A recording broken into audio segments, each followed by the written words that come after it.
bed. Adam Curry, John C. Dvorak. It's Sunday, June 17, 2018. This is your award-winning Give On Nation Media Assassination, episode 1043. This is No Agenda. Collecting kids in cages and broadcasting live from the capital of the Drone Star State here in downtown Austin, Tejas, in the Cludio in the morning, everybody. I'm Adam Curry. And from northern Silicon Valley, where I'm wishing everybody a happy Father's Day, I'm John C. Dvorak. It's Crackpot and Buzzkill in the morning. Well, yes, indeed. In the morning, and happy Father's Day to you. Same to you. Have you had a nice Father's Day so far? I just got up. Bullcrap. What? Here's a question for you for this, from one podcaster to another. Did the kids wake Daddy up at 6 a.m. for his work with a nice breakfast in bed? No. I got a short vision of that myself, yeah. Didn't think that would happen. I don't think I've ever had breakfast in bed from the kids. That's not a Father's Day thing. It's a Mother's Day thing, I guess. Yeah, I think so. Yeah, because I think the dads, hey, get out of here. I'm trying to get some sleep. Hey, get out of here. Get out of here. But so the kids are there, or are they dropping by? Everybody's, well, kind of. Jesse and JC had to go to Michigan to go attend the funeral I saw that Jesse's on the dad who died. Yeah, I saw that on the Instagrams. That's sad. It sucks. They posted on the Instagram? Oh, yeah. Yeah. No, it was a beautiful picture of, I presume, her dad and Theodorbs. And it was, I'll miss you, Dad. So it was, and there was a lot of rip, love, and lights in the comments. Yeah. Yeah. People that don't know who they are, never heard of them, but let's do that anyway. Rip, love, and light. Yeah. Well, anyway. I got my text this year. I got a text. It says we're no longer on Socialnets. I'm not really on Instagram. I don't post anything. I don't look there. Rarely. Maybe twice a week. So I just get a text now. Love you, Daddy. Okay. Guess when your kid's nearing 30, it doesn't make any difference. Does it matter to you? It's kind of a bit much. Yeah, it's like, look, we know. I'll tell you, it was a bit much for our listeners. The last time I'm doing either Mother's Day, I thought they all hated their mom, but they hate their dad too. They just hate their parents. This was a shit generation. Guess what? Your kids hate you, people. We have proof. We have scientific, peer-reviewed evidence. Yeah. In general, kids don't really care about their parents. One of the lowest turnouts for our donations of the year. Yeah. In fact, of the last 2 years, it's that bad. Yeah. You'll see when we read this. Somehow this dovetails into parents being separated from their kids at the border. I'm not quite sure how, but somehow there's, maybe these parents don't, maybe these kids don't, they're happy. Like, hey, I'm finally separated from this douchebags. Dragging me all over Mexico to get me here, and then independence. Finally, this was a great topic, and I got to say, when it comes to the rotation, it's this topic in itself. This kids in cages and ripping families apart, tearing children from their parents. Yeah. It's it has. All kinds of stuff. And Michael Hayden, former, what was it? Hayden, what was Hayden? The torturer? Yeah, what Hayden? He's all for kids. Sure he is. So he can torture them, that guy? He was former CIA, correct? He was the CIA? Yeah, and correct? NSA and NSA. Torturer. So he posts a picture on the Socialnets, on the tweets, and he says, there have been other governments who separated children from their parents. And it's a picture of Auschwitz. Sophie's Choice comes to mind. Really? I mean, that is... Whoa. I mean, somebody, he should... I believe he should lay low. Yeah, because there's going to be some version of a Nuremberg trial eventually. He'll probably be hanging. But this... And I don't know if I want to give the back. I did some research on this. I don't know if By the way, this is some of the best anti-Trump stuff that the Democrats have come up with, and they're at least this time, to just analyze it from an objective perspective. At least this time they're sticking with the playbook. They're not wandering off and moaning and groaning about one thing or another. And so what is in play here for those of you? And it really is interesting because. In this case, Democrats and Republicans and the Trump administration and the media are officially and blatantly abusing children. Just abusing children for political means. They don't give a crap about these children. They're only abusing the situation and thus these children. So on one hand, we have... Get points. Yeah, so... And I, there's a couple things that have not been deconstructed in the media about what's really going. Do you have a backgrounder that we play first, or we just get into it? You usually have a background on this stuff. Yeah, you usually have a background. I have a long background. It's a little... Well, let's do it, because once we have it, then we can really get into it. Okay, well, this will be... We're going to go with the best. We're going to go with John, I went into legislation just because of, it was necessary. Oh, good. Yeah. I went to the best and done, in other words, the most anti-Trump organization, which is NBC. Yes. And I put together a three-parter. It's a lot. Beautiful. It's actually longer than it should be, but let's go with the immigration one hit piece. There is growing national outrage tonight over the Trump administration's policy of separating families who cross this country's southern border. Administration officials say they are simply enforcing existing laws meant to discourage illegal immigration. Opponents say the practice is an affront to American values. It's all happening as a Republican bill is working its way through Congress, a bill that would restrict the practice but also fund the president's controversial border wall. We begin our coverage tonight with NBC's Gotti Schwartz, who is near the border in California. So I'll just briefly pause for a second. That's how the Trump administration and the Republicans are abusing children, is by using this very point, which I think the Democrats have brought into play. I'm not even sure they did, but they're abusing children for political gain right here.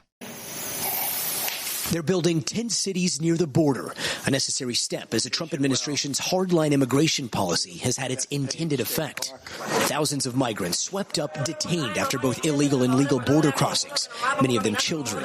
2,000 already separated from their parents in the last 6 weeks, housed in a former Walmart or small group homes like this one in San Diego. If a family has both boys and girls as children, then the siblings are separated. The girls live in a different facility. The boys live here. It's not just near the border where you could see this story playing out. On a porch in Chicago, some 2,000 miles from the Tijuana border crossing, where Maritza Delgado entered the U.S. seeking asylum, her family now awaits a hearing, and every day they wait for this call. Maritza's 18-year-old daughter on the phone, separated from her mother and sisters and detained in California for more than a month. They haven't told her when she might be able to get out or when she might be able to see her mom again. The family entered the country with that migrant caravan, legally asking for asylum at a U.S. port of entry. She says gangs tortured and killed her father. They found him in the field and that he had been decapitated. A return home, they say, would be certain death. Attorney General Jeff Sessions said this week fear of gangs is no longer a reason to be granted safe haven here, using Bible verse to justify the administration's new immigration practices. I would cite you to the Apostle Paul and his clear and wise command in Romans 13 to obey the laws of the government, because God has ordained the government for his purposes. Man, Sessions is high. What is that guy thinking?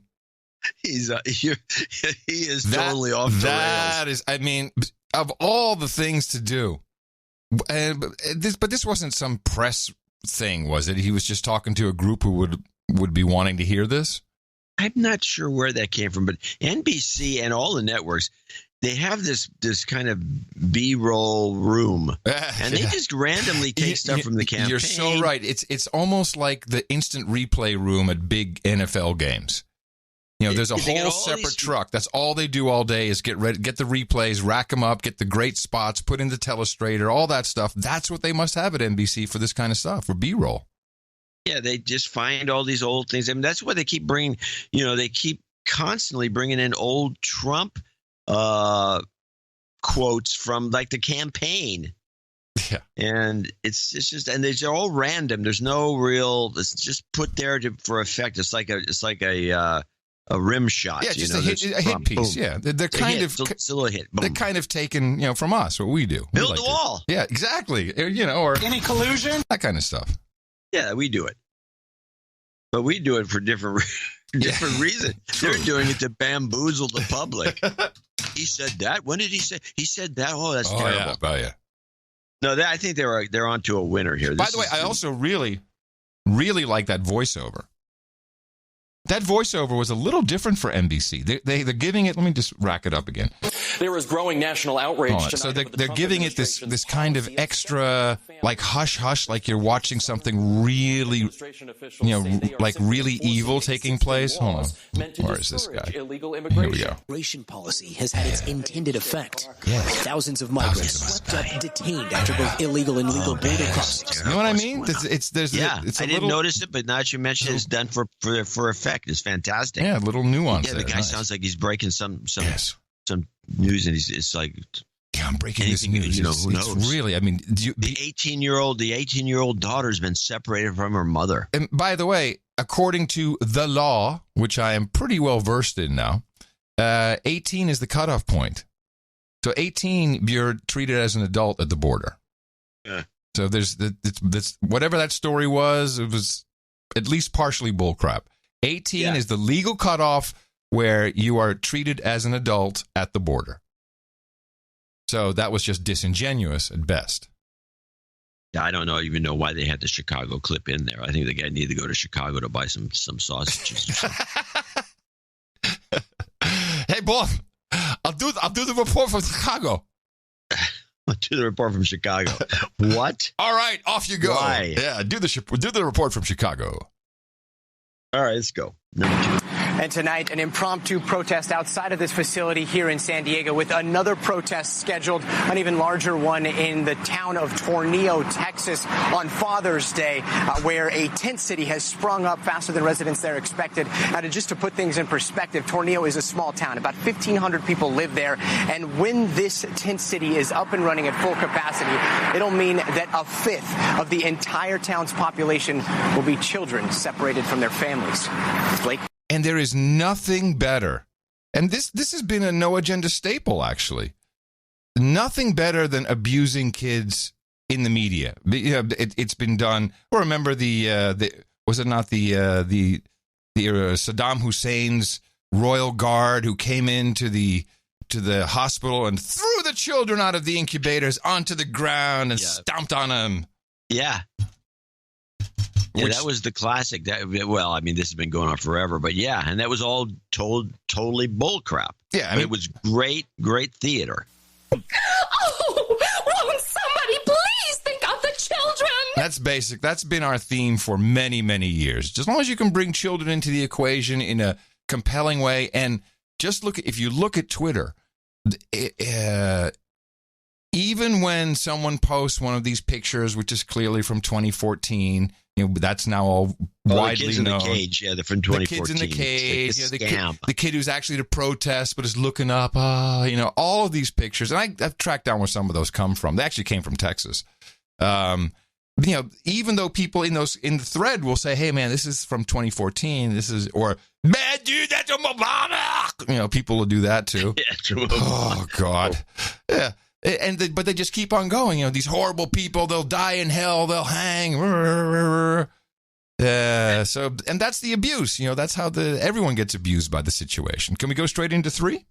Yeah. Far from the real world consequences is the red meat of immigration politics. Nice. Today, President Trump tweeted, Democrats can fix their forced family breakup at the border by working with Republicans on new legislation for a change.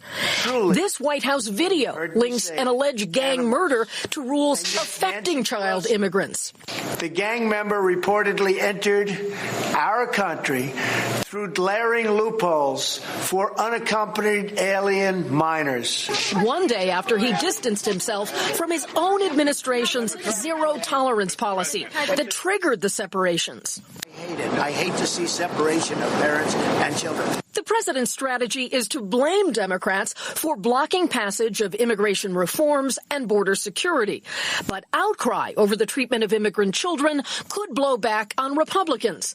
Oklahoma Senator James Langford posted video where he tells a constituent he has a message for the White House. Is keep families together as much as we can possibly keep families together. For Republican candidates, immigration is an issue that gets conservative voters to turn out. Build that wall. Build that damn wall. Congressman Dan Donovan has President Trump's endorsement in this month's Staten Island, New York primary. Today, he also had his lawyers' campaign help. You know I represent President Trump. Issues like immigration could determine control of Congress. The president's allies, like Rudy Giuliani, plainly argue the president's fate is on the line. Let's stop the possibility of a ridiculous impeachment, and let's make sure that I don't have to see Nancy Pelosi on television anymore. What? President Trump plans to visit House Republicans Tuesday to talk about strategy for 2 immigration bills. The more conservative hardline approach is not likely to pass, leaving open the door for a moderate compromise, which would address the separation of families, would grant legal status to young immigrants known as dreamers, and beef up border security. It's possible those votes could happen late next week. Blake? All right. So, a couple of things. I'm sorry. No, go ahead. Go ahead. Well, a couple of things. One, she says Republican strategy is to da-da-da-da-da. She never says Democrat strategy is to do this. No, well, no, of course or not. that. No. I mean, it's almost glaring. Well, they both have the same strategy: win votes by abusing children. They both have the same strategy. That's the base of it, but that's not the way she presented it. No. It's just there's a number of things, and they have to, because again, the Democrats can't focus.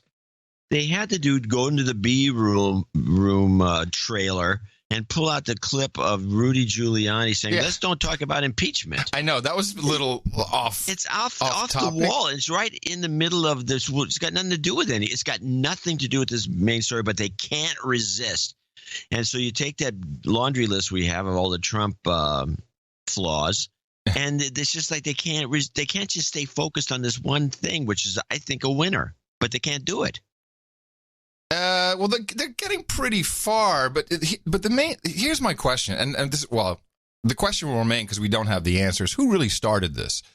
And it's clear that the zero tolerance policy, which is a policy, it should always be the policy. It's like, I mean, the law is the law, and you're supposed to follow and enforce the law. So okay, you have a zero tolerance policy, fine. I thought you were all about law and order to start with. But then to say, well, because the Democrats put this law in place, the children are suffering until they fix it. Meanwhile, the Republicans have a bill, I think multiple bills going through. Two of them. Yeah, going through the process, which will fix this. At the same time, it raises appropriates $25 billion for the wall. So I'm pretty suspicious here that this may not have been a Trump ploy to start with, because I don't think he gives a shit. No, I'm not so sure, John, because he wants. That's true. Well, maybe not. He really wants to get the wall done, and so I think someone came along and said, here's a way we can do it: children. Well, that's a Pacharnik. What's his name? Your buddy Steve. Pachenik? What? Pachenik? Yeah, Pachenik. It's like the Pachenik thesis. You look like you're doing one thing, but you're doing another. Right. Now let's look at the. I'm just not buying it. But go on. Well, so now let's look at the other side. Democrats have this gem, this total gem, which. I'd love to know where it was launched, how it was launched. It's impossible to do that on any of the search engines anymore. It's polluted. It's very, right. You might be able to do it on Twitter, but you don't have the right access in the tool. So it doesn't matter. They have this gem where they can show, actual, horrible images. Now, problematic is that pretty much most of the images I've seen to date are ones that come from the Obama administration, where this practice was in full swing, where it was taking place. And I'll explain. Yeah, they did all this too, but nobody paid attention to it. Well, that's exactly right. Here's Dianne Feinstein, and her head is gone. You introduced a bill this week to stop the separation of undocumented parents and undocumented children as they cross the U.S. border. Do you hear? Oh, yeah. Oh, yes. Oh, yes. Oh, yes. A lot of Democrats are expressing outrage about how Trump is treating undocumented immigrants. We saw this photo making the rounds on social media. Los Angeles former mayor Villaraigosa tweeted it out. It's actually it's undocumented children in a holding cell, but it's actually from 2014 when President Obama was president. there were a lot of things done to undocumented immigrants that the immigrant community was very upset about during the Obama years that Democrats didn't seem as outspoken about. What do you say to people who say, where was all this activism during the Obama years? I don't believe that it was nearly to the extent that it is today. Oh, sure. And candidly, I didn't really know enough about it at that time to focus on it. Oh. I do know enough about it now. What was her position at the time? Was she not head honcho during the Obama years?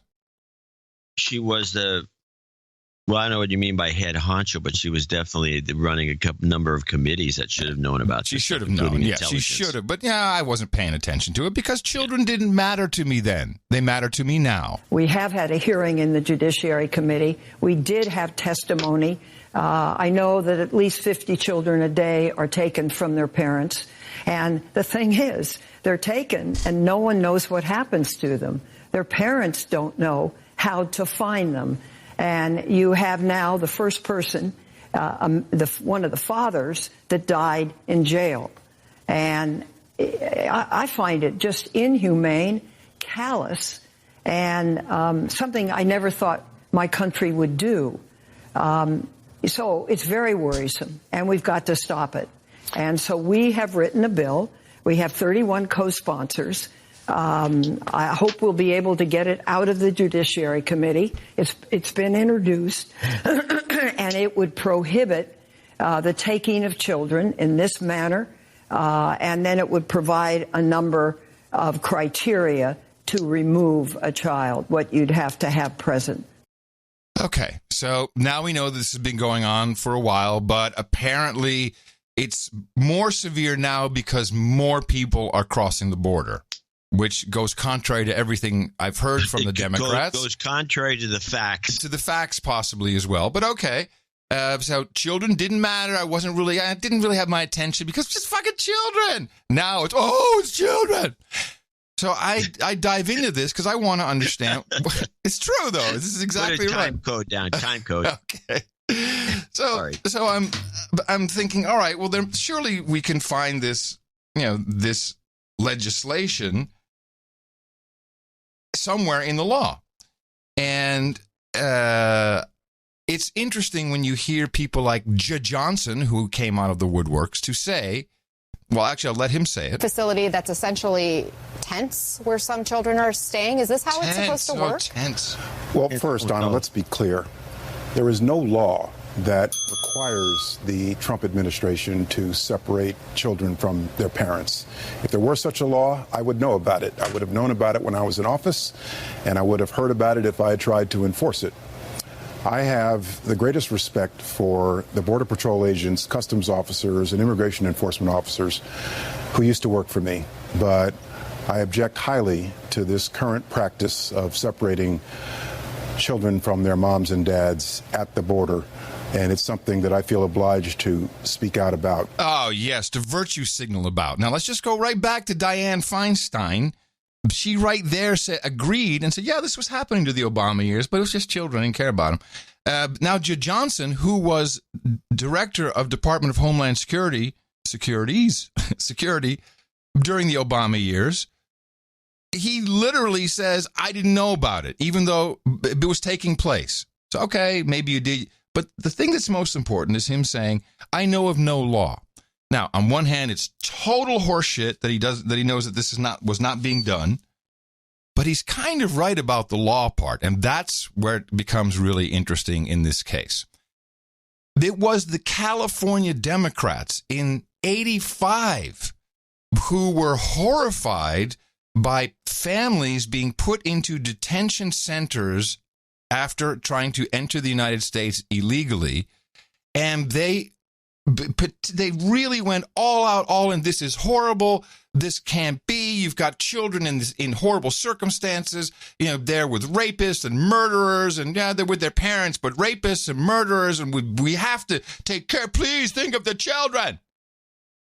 And so there was it took like almost a decade for the Flores settlement, so also known as the Flores Agreement, FLORES, to come into play and be enacted. The final settlement took place in, I think it was 85, but then there was a Supreme Court ruling on it in 97. And there was yet another ruling in 2016. And what they came up with is a consent decree. Not a law, but a consent decree. And there's some legality to that, which states very specifically the government is required to release children from immigration detention without unnecessary delay to, in order of preference, parents, other adult relatives, or licensed programs willing to accept custody. If a suitable placement is not available, the government is obligated to place children in the least restrictive setting appropriate to their age and any special needs. Turns out tents are reasonable. And the third part is the government must implement standards relating to the care and treatment of children in immigration detention. So it was because of the children that the Flores settlement came into play by consent decree, because I don't know, maybe they had no time or they're too chicken shit to bring it up and pass some actual immigration or make it a part of comprehensive immigration reform. But when you have a consent decree, which has been signed off on, and with the Supreme Court as one of the parties, there's only two ways this can be, well, in this case, three ways this can be changed. One, both parties consent to changing the consent decree. The Supreme Court, as the only court, could actually overrule this, or you can pass a law, and then this thing will just fall away into nothingness. But to say that they didn't know and that this wasn't happening when it was their idea, the California Democrats in particular, is just an outrageous abuse of children. You are the child abusers. It's abuse of children. It's also a big lie that they're always complaining about. And this was a very well publicized, well, I'm sorry, for the uninformed public, who the hell knows, but it was well publicized. There's a lot of information on it. And so, yeah, Jay Johnson, sure, it wasn't a law. If it was a law, I would have known about it. Nah, you know exactly what was going on. You're full of shit and you're virtue signaling and you're a liar. And everybody is just abusing these children for this very, very same point of winning political points and turning the midterm elections in their favor. That's what's sickening. They're doing a good job. They're doing a great job, and people are so stupid. They just they see a picture, just freaking out like it's like retarded morons. Another time code, please. Oh, it'll be the whole show because I can't. I was reviewing it this morning again. You know, just what people are writing and how they're all in, and you don't have to search very far. Look, I'm a VJ. According to some, I'm a washed up VJ. Yeah, you're washed up, man. I should be able. Anybody can find this. Come on, it's not that hard. They don't want to find it. Oh my goodness, it really got my blood boiling. Here's what bothers me: it's the Republicans, because really deep down inside the Republican Party. In fact, I kind of pointed this out in the newsletter. Yes, yes, you did. The Republicans, I mean, we have to be realistic about the Republicans. They're, besides being generally useless, they don't like Trump. Probably none of them do. No. And the Democrats hate Trump, and the Republicans can't really say they hate Trump, but they kind of hate Trump.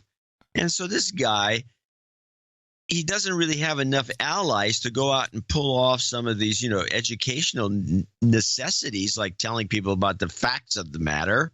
Right. No, that would be nuts. And he doesn't seem to care that much. He just has his one or two pitches that he has. Oh, the Democrats could fix it. Is not enough to. No, that's right. They don't have a meme. Their meme was the Democrats can fix it. But I think even Trump, he's underestimated the power of these pictures. It doesn't matter if it was a picture in black and white, clearly from the 1800s, people would believe it. It's just that. Yeah. And now what's happened since this morning, this, of course, was all architected by Stephen Miller, you see. Stephen Miller. And you can just go on Twitter right now and you just look for Stephen Miller. There are pictures of him side by side with Goebbels, which, of course, was Hitler's PR guy, his propaganda guy. They look kind of the same. Oh, makes sense. This guy, he hates children. look kind of the same. Yes. This is what Slate. The White House seems to be divided. Slate, by the way, Washington Post. Oh, is it a WAPO? Yep. Okay. President Donald Trump ended up backtracking. Like his predecessor, the idea of ripping crying children from the arms of their parents simply seemed too cruel. Never mind politically dangerous, but some in the administration, most notably senior policy advisor Stephen Miller, continued to push the idea. Now Miller has emerged as one of the staunch defenders of the controversial move. No nation can have the policy that whole classes of people are immune from immigration law or enforcement, Miller told the Times in an interview. It was a simple decision by the administration to have a zero-tolerance policy for illegal entry, period. The message is that no one is exempt from immigration law. Miller was one of the guys a year ago when we were seeing who was being targeted to get him to quit or get out of the White House. Yep. He was one of the two guys left over that didn't get kicked out by public relations. Right. So he's obviously they're retargeting him because it's doable. Oh no, of course he needs to be retargeted. Yeah. Oh, absolutely. Yeah,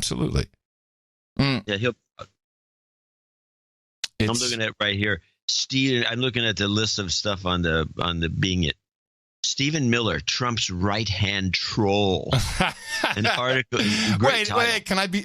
Is the position for left-hand troll open? I guess. I'd like to know. But he's right-hand troll, and it's in the Atlantic, and we should remember that Lorraine Jobs is... yes. That was something else I was going to say. I can't remember what it was. Something about how stupid Republicans are. Well, anyway, this whole thing is... It's unfortunate. No, non-affiliated people, non-affiliated. Yeah, really independent. Out of these two parties, they shouldn't exist. It's unbelievable. Dumb and dumber. Yeah. Okay. But how people buy into it is really it is line and sinker. It is just it borders on gotten. Well, and again, I think it's gotten worse with social media. Of course. Well, of course it has, and this is what Professor Ted would say. We're now so messed up in our heads, and social media is not untangling it. It's not. That's never going to happen. No, it's not. Cool, man. Oh, I think we can move away. I don't have any more on the topic. We'll just see. No, but since Giuliani came up in the conversation, I do have to play this off-the-wall clip. This was during Sarah Sanders' recent press meeting. Yeah. And this weird Rudy question came up. I haven't followed up. I didn't do any research, but I just think it was so odd that this question came up. And Giuliani, by the way, is probably he's the guy that should go. This guy's unless they want him to be a loose cannon. Anyway, play this. Jim, I'm sorry, you too. I just say too.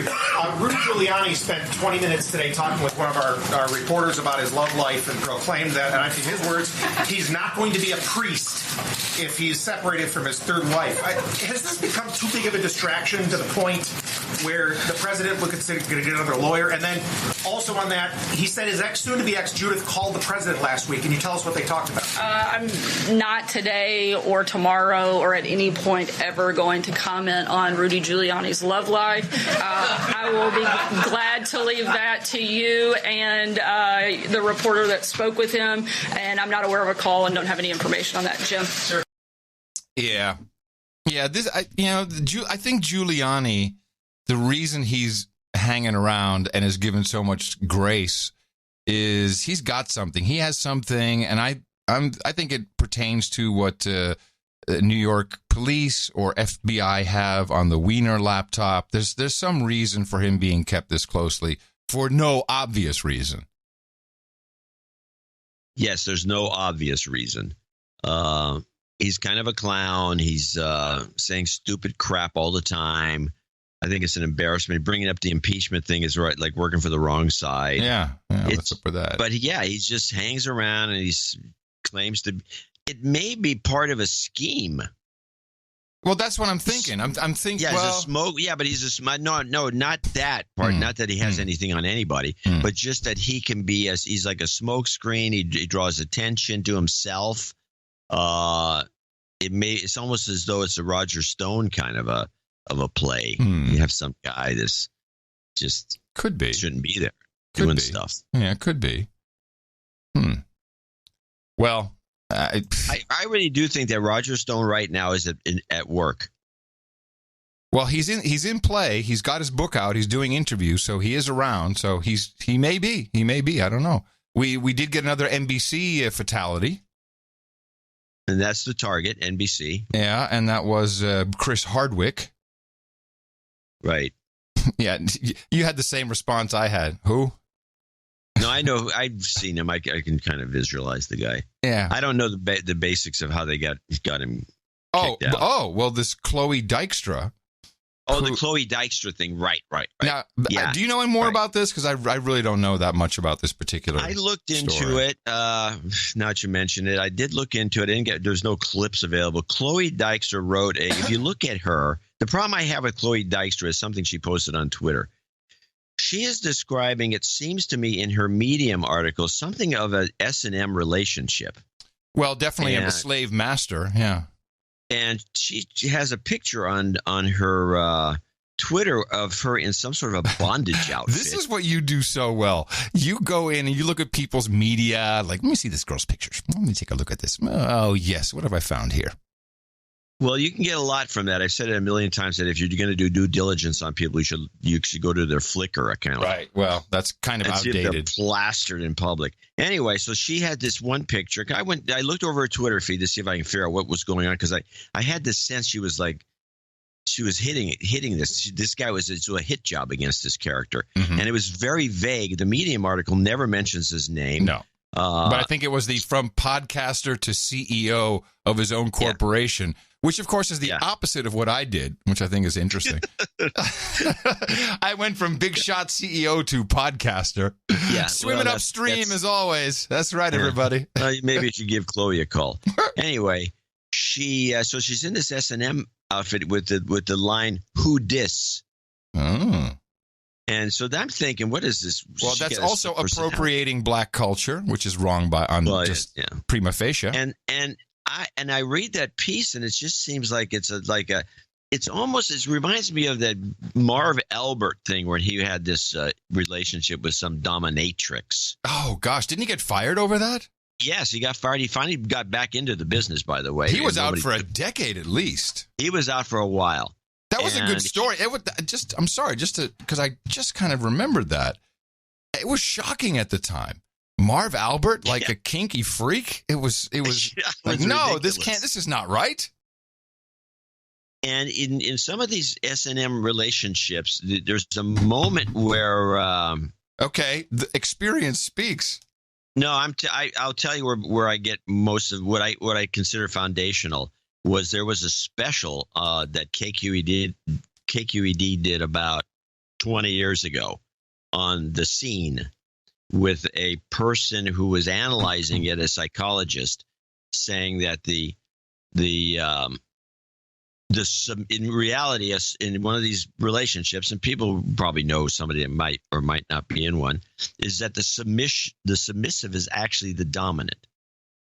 In all situations, but you end up with this punishment scenario, and where the way I would perceive this, having read her article and then looking at this character, and then some of the nonsense that she puts in the article, that's like, well, does that really make any sense? She basically had the upper hand all along. Is that what you're saying? I would say that either she was the dominant, but whatever the case was, this article was punishment designed to get him in trouble and fired. Yeah. And what you see that it was like, I get to almost the sense that he was supposed to be this shows up in the Mr. Robot's storyline too, with that crazy sick couple. It also shows up in Billions. This is very similar. Well, the way I'm seeing it is that this guy was given the position of being her dominant half, and he couldn't really keep up. She was such a masochist. She needed. So this is actually a case of Me Too gone wrong. Yeah, something like that. But it was just very. Let's put it this way: if anyone wants to read her essay, which is you have to kind of dig to find it, she won't even link to it. It's very fishy. But then when you start to take a meta view of it, hello, Roger Stone. because the whole Roger Stone impetus seems to me, let's just keep pounding on NBC people. You work for NBC, you're a target. Now, anyone coming into this fresh or hearing this out of context of who you and I are will, of course, out us as being the most unbelievable misogynist ever, blaming the victim, shaming the victim. I'm just saying that. Yeah. So you're wrong to think that. In fact, we're analyzing the reality of a situation. Right. And this particular one, getting this guy booted, even though his affiliate, he wasn't a strong NBC. The connection with NBC was not like some of the people that have been, like Matt Lauer. Right. No, that's true. What I always like is that, and I think you tweeted another example of this, that when something like this happens, companies often wipe this person from everything. So you're no longer a co-founder of the company. You're just gone. You still just like as if you didn't exist. It's a futuristic version of a Black Mirror. What kind of maybe it's the current version of a Black Mirror episode where you're wiped. It's a Stalinist. It's a Stalinist thing where you cut somebody out of the picture. You're wiped from the entire history of the corporation. Yeah, we're living in a lot of that. It's just So Tina and I were walking on the street the other day. And I'm observing, because of OTG and my phone doesn't do anything unless it's a text message, which is few. Usually it's you saying, hey, here's the newsletter. And I'm just looking at the people hunched over, walking with on their phones, looking at their screens. I see it's unbelievable. A million of these scooters parked, these little motorized scooters parked everywhere. And I remember my favorite book. One of my favorite books, Snow Crash by Neil Stephenson. And I owned Metaverse.com back in in the early 90s. If you've not read Snow Crash, it's a science fiction book about the future. And this is an 80s book. And boy, how close it's come. Where the reality of the world is everyone is in their home or their office, and they put on a VR headset and they go into the metaverse. And the metaverse is, I think the incorrect thinking at the time was, Second Life. This is what it is. This is the metaverse. This is what Neil Stephenson meant. But it was much more sophisticated in the book. And in fact, there was a virus called Snow Crash, and that's why the book is called Snow Crash. But he describes the outside world, outside the metaverse, as the only thing on the street are delivery people on electric scooters and FedEx. And that's it. No one else is on the street because there's no reason to be on the street unless you get one of the autonomous driving cars to take you from location 1 to location 2, which is, of course, Uber, the Bird bikes, and, FedEx is what it is. It's FedEx, but now we also have Amazon delivery. And this scourge of these bikes and these scooters, particularly in Austin, is the arrogance and the just unbelievable brazenness of Silicon Valley companies who are flooding markets. We now have 5 different bike rental companies, of which only one has racks. All the rest, you just park the bike, you just throw it down wherever you want, because don't worry, we have GPS on them. They pay people to pick it up at night and put them back in strategic locations. These Bird scooters have to be picked up during the night. People charge them at their homes. That's how they try to get some economies of scale. But none of this is legal. None of this has been clear. They just dump it into a city. Just dump it. And of course, everyone gets all addicted to it. It's the Uber model. Dump that shit on the cities. Let people get addicted to it. Get kicked out. Have them screaming, please come back to me. But in the meantime, this is really rude. It is. It's just rude. I mean, and people they're riding on sidewalks. Not enough of them are getting hit on the road, which is what really needs to happen. We need some people dying before we can get rid of this plague. It's just this plague, which leads me into. Well, they're confiscating them in San Francisco. Oh, they should be. Yeah. These things are, I mean, and there's so much money going into this. These guys are now valued at $1 billion. I don't get it.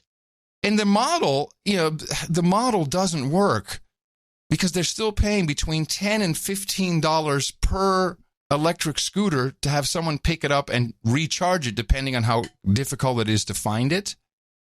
If you can, so you had to get these scooters And then at the very end of the night, they have a truck that goes around for all the scooters people didn't find. It's almost like a Pokemon hunt. And kids making good money doing this, by the way.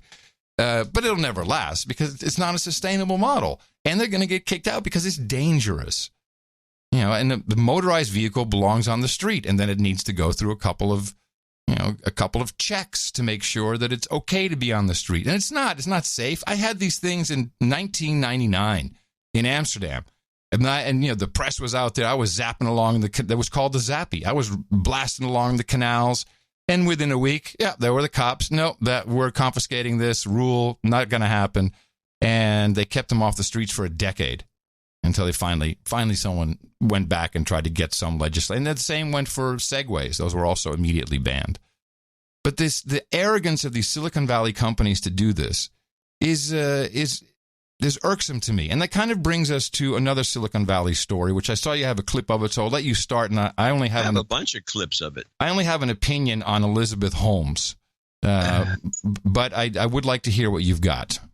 Well, I'm going to start off by doing this backwards. Elizabeth Holmes was this the reporter who wrote for the Wall Street Journal considers her a scammer. But she was defended, and she got lots of money from all kinds of. Tim Draper was a good example of this, by the way. Well, and let's just go back and say that she has now been indicted on 10 counts of wire fraud, and she's going to jail. She's going to jail. Well, let's hope so. But let's play the local story then. Elizabeth Holmes' local report. She was once billed as the next Steve Jobs. Theranos' medical technology was supposed to be the future of medicine. Instead, tonight, Elizabeth Holmes is facing 20 years in prison tonight. Hear from those who saw the warning signs. Good evening. Thank you for joining us tonight. I'm Amma Dates. And I'm Dan Ashley. Elizabeth Holmes walked out of a South Bay court today charged with defrauding investors, doctors, and patients. We have team coverage tonight. Let's begin with ABC 7 News reporter Amanda Del Castillo. Amanda. Dan, we know that Holmes was once touted as Silicon Valley's sweetheart, but today she and a former company president had to face some serious charges regarding wire fraud, 11 to be exact. We were there the moment that Holmes walked out of the federal courthouse. Anything at all you want to say? Most people, this is impacted. Anything that you want to say? Before walking out of the federal courthouse in silence, Holmes and Ramesh Balwani both pleaded not guilty to 2 counts of conspiracy to commit wire fraud and 9 counts of wire fraud. He pled not guilty because he is not guilty. Outside of the courtroom, Jeff Coopersmith only representing and speaking on behalf of Balwani. Federal prosecutors say he and Holmes were behind a multi-million-dollar scheme to defraud investors and another to dupe doctors and patients.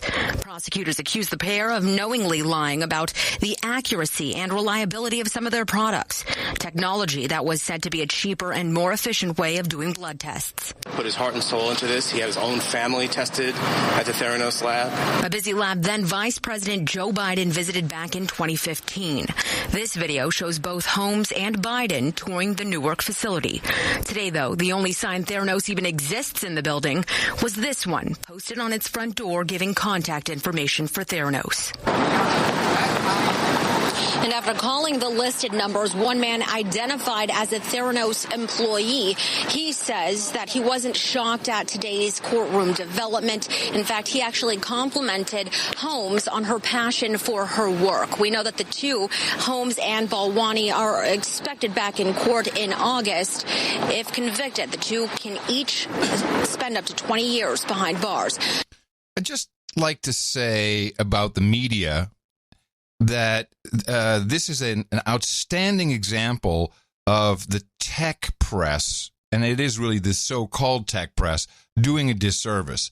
Because just as this report stated, Wired magazine, but also, all tech reporters for the New York Times and for Forbes and every blog everywhere were jizzing all over Elizabeth Holmes. And she just looks like Steve Jobs, the wunderkind. The medical press were onto it. In fact, the Wall Street Journal, the medical reporter, he was early on, he was saying, no, there's something wrong with this. This is bull crap. And there was a lot of reporting on it, but still, the actual technology press in all its forms, and the M5M as well, were all so great, which they always do. And now, Boy, we're so surprised because and many of these blogs and these tech press things, they're all funded by VCs. That's who's paying for it. So they're just doing their master's bidding. So, the reporting is shit. And here we are. A whole bunch of rich people got duped. And now they're going to send this girl to jail. All right. I'll have more later. Well, let's play a couple of things. The thing that got me about her is her voice. Yeah. She's from a very rich family, or a formerly very rich family. Well, she's developed this phony voice. Everybody comments on it because apparently she's slipped out of it once in a while and actually talk normally. It's a fake baritone that she can barely sustain. And I'll say this because when I was doing the tech grouch and the tech hippie when I was at Mevio, these characters. What? That was you? And I'd have to do these voices, and it's hard to sustain the voice. Give us a tech hippie. If it's nothing you can do all the time, like the mice. I have a bunch of voices I do. Obviously, you heard them on the show, but I can usually do them in short bursts. But to just keep it going like she has to do makes it very difficult. But when you hear it first time out of the blue, now Kramer kind of creamed all over this because he loved her, and then he had to back off a little bit once the I'll journal. say, yeah. But here's what it sounds. Here's her voice out of the blue sounds like. This is Kramer and EH. Play this clip. Yeah, this is Jim Kramer from CNBC. Lately, one of the most exciting privately held companies in Silicon Valley has come under fire. I'm talking about Theranos. That's the diagnostics company with the ultra-fast finger prick blood testing technology that's aiming to upend the entire traditional healthcare establishment by making it easier, less expensive, and much less uncomfortable for you to get tested for a whole range of conditions. For the last few years, Theranos has been viewed as a revolutionary company. Its CEO has been heralded as next Steve Jobs. The company's been valued as much as $9 billion in its most recent round of fundraising. But Theranos also has its critics, and just this morning, the Wall Street Journal ran a pretty scathing article about the company, alleging that the company's proprietary testing devices may be inaccurate, and basically accusing Theranos of deceptive practices. The journal cites a former employee who claimed that of the 240 tests offered by Theranos, only 15 are actually performed on the company's proprietary Edison diagnostic machine, vast majority of the rest being done on traditional lab equipment. The article was pretty brutal. But here on Mad Money, we know something. We know that there are two sides to every single story, which is why I think it's important that we speak to Elizabeth Holmes, the founder and CEO of Theranos, who's coming to us this afternoon from Boston, where she's attending a meeting of the Board of Fellows at Harvard Medical School, to give her a chance to answer the charges raised in the article. Ms. Holmes, welcome back to Mad Money. It's great to be here. Thank you. Wow. Thank you, Elizabeth. I have to tell you, in all my years, I can't recall a private company. Wow, okay, you can stop that. You know clip. what that sounds? It sounds like. Yeah, I can do it. Hold on, let me get. Well, now you heard. Yeah, I heard it sounds like Kermit the Frog. It sounds like her mouth is full of vape liquid or vapor. Something going on with this. Now that was you heard what she said. Well, thank you very much. That's not the clip I wanted you to start with, but you can go to this clip. This is the 9-second clip I'm looking for. Kramer and EH. Oh, I'm so sorry. Yes, it's okay. It was a clip I wanted to play anyway. All right, Tim. Wait, this is defending.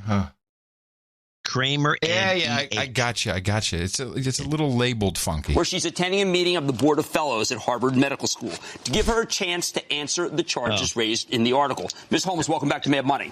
It's great to be here. Thank you. That's not it either. What you play was the long version of that. The way it was, she says... preview early? Is that the one you want? No, that's not 9 seconds. No, that you just played the 9-second one. Okay. Try preview early. No, they got that, but not the archive. To 124. I'm sorry, what are you asking me to do?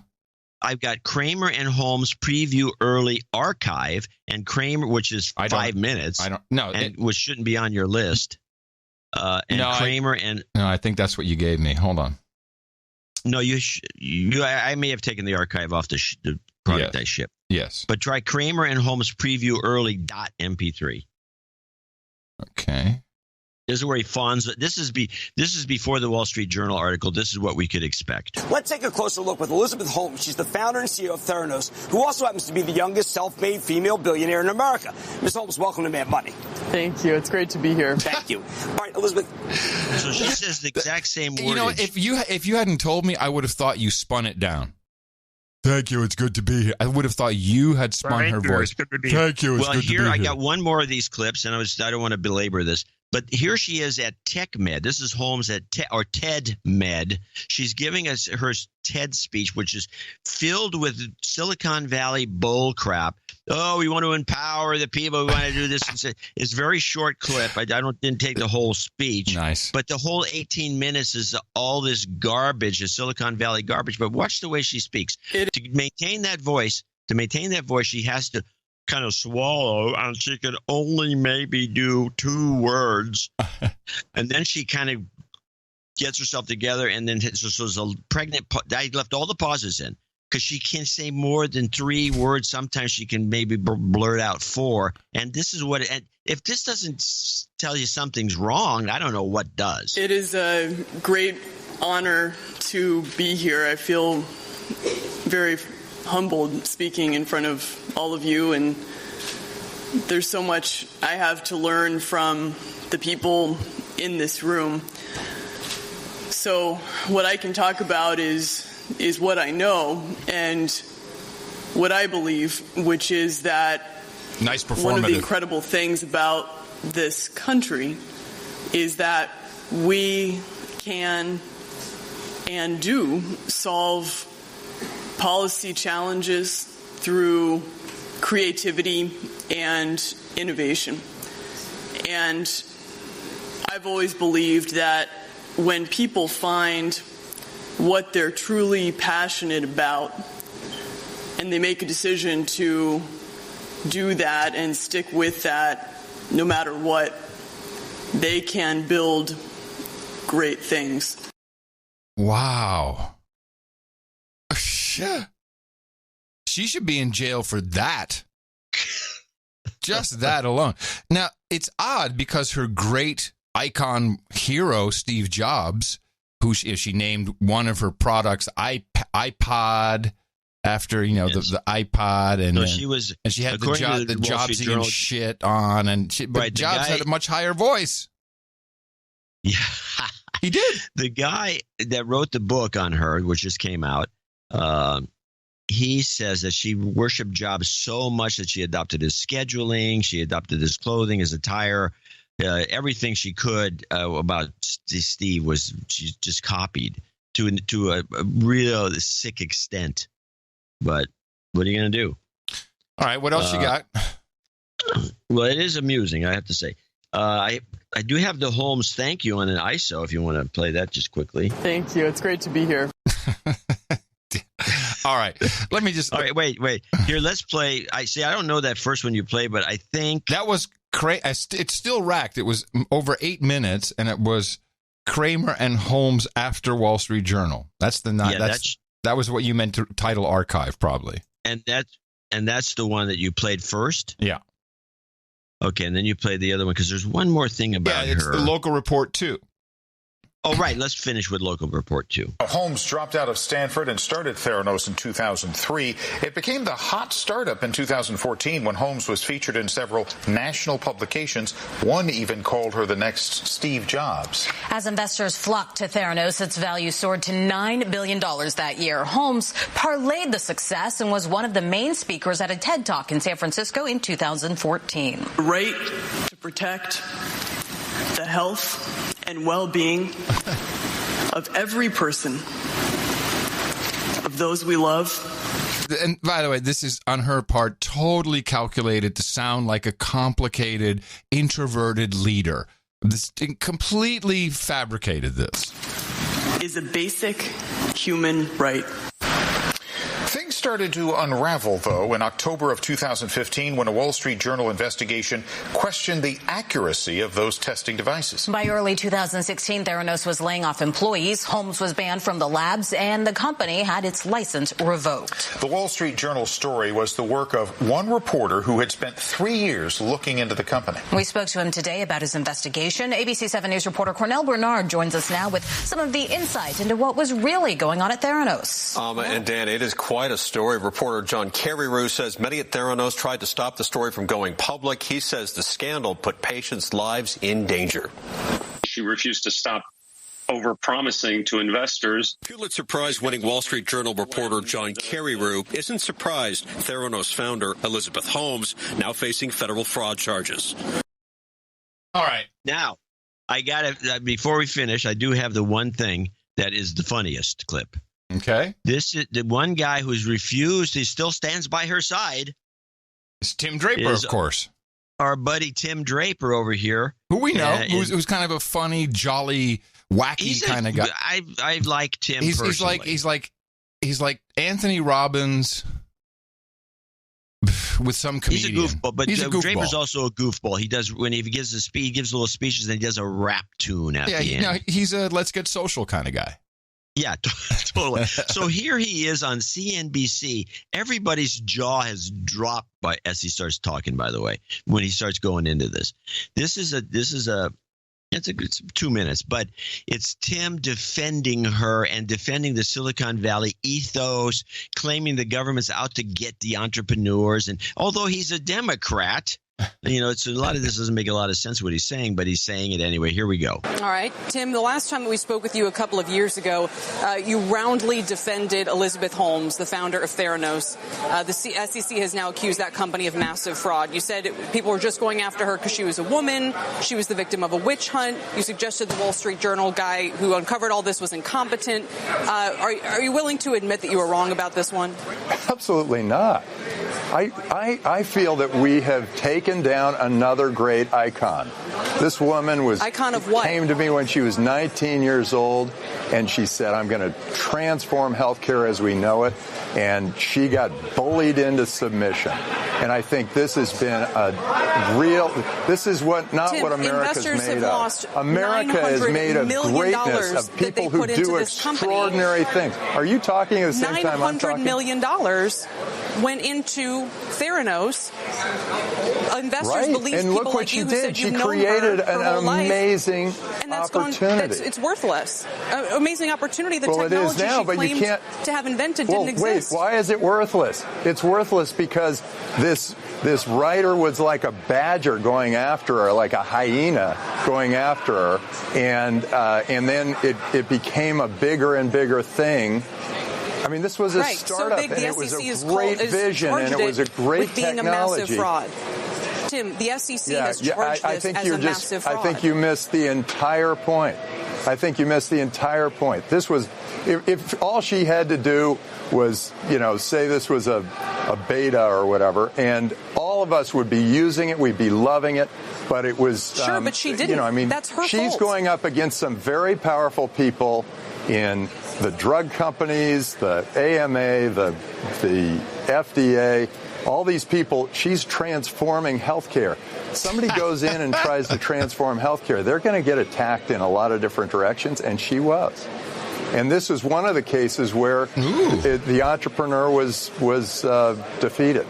Interesting. Now, here's how that is an interesting statement by Draper. And I think that the way most investors, and that's what I want to focus on, what most investors saw is a great idea because, it's creating a better mousetrap because, giving blood is certainly for people like me. I get all woozy and I don't want to do it. Hold my hand, press my head down. I don't feel good. It'd be fantastic. All you need to do in typical Silicon Valley Draper think is just throw enough money at it to miniaturize the shit, and then it'll work. And you've already got the brand, you've got the story. And I think that they were rushing to make that happen. And this is where I look at this a little differently. And remember, I started with these assholes, filling up our streets with these bullcrap bikes and scooters. First of all, Holmes herself comes from what used to be one of the big rich families in America. And this is one of the families that kind of squandered that wealth. And that started really with her great-grandfather when the wealth started to go away. And they, if you look at her history, they just did dumb things and, lost their money. But there was always this hope, this family hope that, eventually we'll bring it back. And then we had Elizabeth, who dropped out of Stanford at 19. What is that, freshman? Yeah. Freshman. Her first investor, do you know who her first investor was? I thought it was Draper. Rupert Murdoch provided the seed funding. Draper was the first VC. Rupert Murdoch, who loves him some young chickie. I'm not saying that's what happened, but I can see. Well, that's what Carrie Rue says. Carrie Rue says that she could work the old men. Yes, so she worked Rupert, and she got her seed funding, and with Rupert's name and the seed funding and a good idea for a better mousetrap, she went to Draper. Draper sees this, goes, yeah, okay, the more money we throw at it, we'll get there eventually. Then the big VCs start piling on. Then they start compiling the board, which included Henry Kissinger, Colin Powell, even our very own Secretary of Defense, Mad Dog Mattis, was on the board.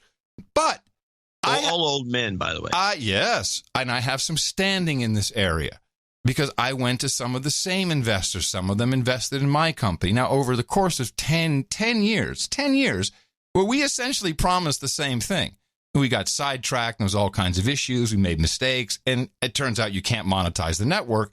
But in essence, there was $50-60 million that went over a 10-year period, which we did pretty well by providing a lot of employment for people and basically employing people for quite a while, although losing money or barely breaking even. And, you have to keep going back to the well. And then at a certain point, you'll say, hey, this is just not working.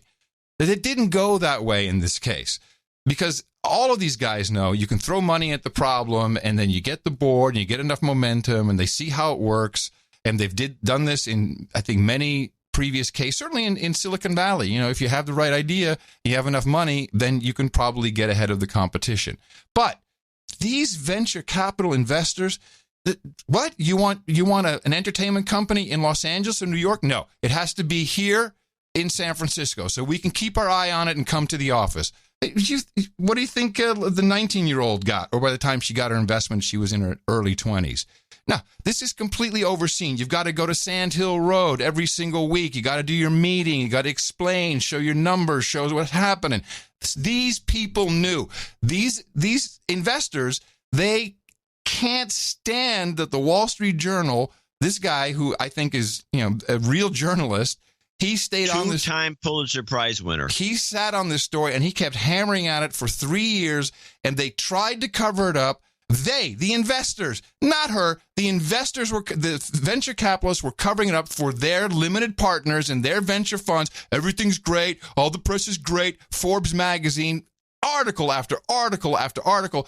These Silicon Valley assholes completely are going to send this girl to jail who has a personality disorder that she needs to be in therapy from her family background and how she was abused by these old men to be Steve Jobs. Hey, baby, don't worry. We'll take care of it. We'll get you there. And they turned around and they screwed her.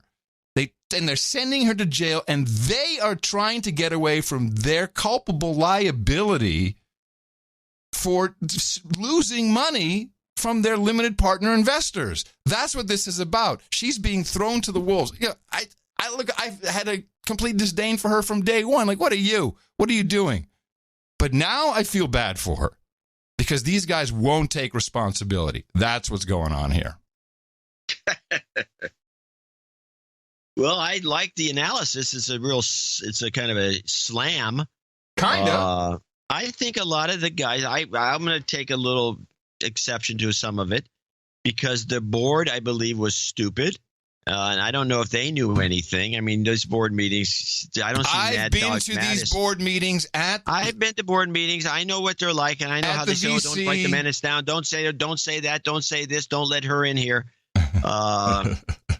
So we know all the tricks they use in Silicon Valley. The board. Limited. You look at the menace, there's nothing. We had a meeting today. The board is simple. You just lied to the board. But the VC, they knew what was going on. That meeting is not the board meeting. The board meeting is a circle jerk. Hey, everybody, we're going to be rich. They must have had some idea what was going on because a lot of the major league investors wouldn't put a nickel into this thing. They saw it was a scam. I include John Doerr. In fact, a lot of these guys are pointed out, and because the good VCs asked her what it was that she was doing that was different, and she wouldn't tell them. And by the way, I'm not going to give John Doerr a pass, even though he was not in this one. This guy, he's the king of doing this kind of shit. Sorry. Well, he apparently has. Okay, I'm not going to argue against that, but apparently he has his limits. Yeah, crazily he does. He does have it. Yeah, amazing. The guy has his limits. Anyway, and this was the limit. Yeah, but I would love to see, because these VC companies, it's not fun to go through that process. Certainly not when you're. I mean, I had Ron Bloom, and he's a dick when it comes to this, and he really fought very hard, and he kept a lot of the company for us for a long time. But in general, you wake up one day, your company's public, and you got like 1.5 million bucks. Oh, that was great, my company. After 10 years. Yeah. Now, the thing Draper said is interesting. Carreyrou says the whole thing came apart because it was Silicon Valley in the wrong business. And Draper said, well, if she'd called it a beta, they'd still be in business and they'd be still collecting money. Yeah, that's probably true. But there was pressure. There was pressure. There was pressure from the board to show some because we had negative articles. The VC knew what was going on. And like, shit, we got to show that this is not true. Hey, where's our PR? Where's our press? And then they concocted a scheme. And you're going to tell me the VC wasn't in on that? Those guys, they should be in jail. Well, that's probably true in general. But he went on, and he did kind of hint about, which is the belief in Silicon Valley. They all believe this, by the way, and you know it, is that if you have an idea that makes some sort of sense, but it doesn't work at all, you're golden. You're in. You can make it work eventually because the idea is sound. The vision is right. And that's what he said about her. She had vision. The vision was right. All we need to do is throw more and more money at it, and it'll come around. And what Draper does in an offhanded way is condemn this Pulitzer Prize winning journalist, 2-time winner, by saying he's complicit with the pharmaceutical industry to write hit pieces on her. That's kind of what he's saying. Yeah, there's no evidence that guy is that kind of a guy. He just had a good story. He wanted to run with it. And the thing that I would ask the writer, and I may get the opportunity to do this, is why didn't the big boys, LabCorp, and some of these monster testing facilities they make billions testing blood, why weren't they going after her directly? They weren't. I didn't see any evidence. No. There were some skeptical articles. There's a few people saying, well, I don't think it can be done, but let's wait and see. Because they knew the way the business works. And he's full of crap, Draper, about, they're out to get her. No, they were going to wait and see if the thing worked out. They would have just bought her. Yeah, bought her or just replicated it. Simple. Exactly. So, oh boy. Anyway, it fell apart. She's going to jail. Sad for her, but she'll find many friends, I'm sure. And she'll look great in orange. With the voice. With that, I'd like to thank you for your courage and say in the morning to you, John C. Well, the C stands for Kramer's archivist, Dvorak. Well, in the morning to you, Mr. Adam Curry. And in the morning to all boots on the ground, feet in the air, subs in the water, and all the dames and knights out there. In the morning to the Troll Room. Hey, trolls. Good to have you here. That is noagendastream.com, where we do the show live on Thursdays and Sundays. You can follow along, play along. Now, also in the show notes, a synchronized video with the chat. So it's a YouTube video. You can listen to the show and see the chat scroll by in real time as synchronized on these show days. So even if you can't make it to the live chat to the Troll Room, you can do some practice trolling. Yes, you can practice troll. I'd also like to thank let me see. Was it Mike Riley? No, that doesn't make sense. Wasn't No, Mike. It's a crazy name. No, I have it here. I'm sorry. I must have put it wrong. Irritable pre-op transracial. Yes, that's what I said. Yes, irritable pre-op transracial, who did the artwork for episode 1042, the title of that, Two Dictators.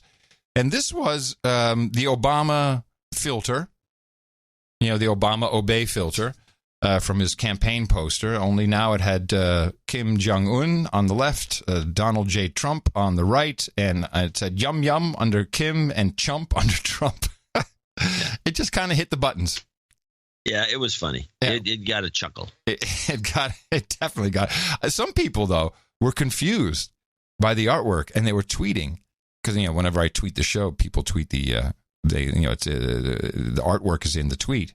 It's like, oh no, you're not calling him a dictator now too, are you? My goodness. Listen to the show, people. Yeah, once in a while. It was a reference to a blooper. Yep. The two dictators having their meeting. One of our specialties is bloopers. Yes. Bloopers. Hey, it's a winning formula, people. Bloopers have been doing well on television for decades. Bloopers are funny. Bloopers are always good. This is a value for value based program, which means we have no advertising, which means we can freely talk about the medical industry and the venture capital industry. We don't rely on them to fund our podcast. We don't have to think about them spending some money. We have to think about advertisers. No. All we have to think about is the people who produce the show with us. That is you who is listening right now. We call you producers. We treat you like producers, and you do the same for us. That's how the value for value works. We'd like to thank our executive and associate executive producers right up front, just the way Hollywood does it. And here they are. Well, we start off with, he gives himself his name. He's another semi-anonymous person. Sir Roscoe, Protector Knight of the Great Lakes Watershed. And he contributed 2019 to celebrate 2019, the year. Wow. That has saved us. Yeah, because this was a really poor showing today, I would to say. Thank you, Father's Day. And I send a note in, a little long, but for that kind of money, I'll read it twice. Yes. Please refer to me as Sir Roscoe. Fuck 2018. The year has been absolute dog shit. Very profane, by the way. Yes, it is. Yes. Cover your kids' ears. Bring on 2019. Hence my donation for 2019. If others feel the same way, I encourage them to make a similar 2018 dimes or 2018 nickels donation. 2019, right? He wrote 2018, but he meant 2019. He meant 2019, yeah. First, let me reminisce. Back about show 1007, you had a clip about some animal rights yahoo talking about sticking a hand in a cow's ass to inseminate it. On a show soon afterwards, a listener pointed out that this is the wrong hole. Kudos to the listeners for paying attention and thinking critically to what is being presented instead of being mules. This is the wrong hole. Also, kudos to you and Adam for taking that listener feedback and admitting your miss without criticism. That dynamic makes the show unique. And by the way, I agree. Now, because we do mea culpas and we're people telling us we're wrong. Yeah. Now I said that, I will say this. In my younger days, I worked part-time as a dairy milker. I wanted to move up the levels to make more money. So I accompanied another worker who was doing some birthing and inseminating. The birthing was sloppy, but the inseminating, no thanks. It did involve sticking one arm, not just one hand, inside the ass. I think it was to help with placement of the specimen. Regardless, not for me. It was then I decided I already had enough skills and I didn't need to make more money. John, you are correct. Michigan potholes are ridiculous. I like your description of chuck hole instead of pothole, particularly for the big ones where you feel like chucking up your lunch after hitting it. Please give a douchebag for the following. People who don't try to speed up to highway speed upon entering a freeway on-ramp. Douchebag. 2. People who design freeway on-ramps ridiculously short. Douchebag. People who don't know how to turn their car lights on. All the lights, not just the automatic idiot lights during inclement weather, snow, blizzard, fog, and rain. Douchebag. Please give an old-fashioned Pelosi jobs karma for my family. Please give a karma to the producers of the show. I'm not talking only the financial producers. I'm talking about those who provide clips and art. And that Aussie dude is amazing. Aussie dude. I think it's the drunk Aussie dude. I think you're talking about Chris. Yeah, Chris. With past donations, I did not get the karmic effect I had anticipated. Uh-oh. I think the issue is that I never de-douched myself. Oh. Please de-douche me. You've been de-douched. Well, there you go. Okay, we're wrapping. All right. Keep it up, guys. You're providing a valuable service by encouraging critical thinking. Let's play all the Sharpton, Prompter, and Aussie Dude clips you can at the end of a show, or the show, or end of show. And so all we need to do now is the Pelosi jobs and with karma. All right. And I guess that's it. Oh, you gave him the de-douching? I did, yes. And Sir Roscoe, Protector Knight of the Great Lakes Watershed, thank you for your courage. Jobs, jobs, jobs, and jobs. Let's vote for jobs. You've got karma. And that was a welcome check.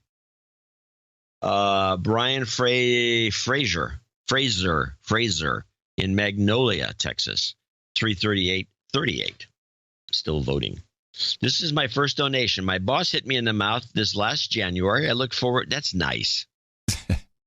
I like the bosses getting their employees to listen to no agenda. Good bosses. Boss of the week. I look forward to each new show, and I really appreciate the work you guys do. I'm building a new home, so look, House Karma and the Ants jingle. All right, we'll give you a little bit of the Ants jingle then. I got ants. I got ants.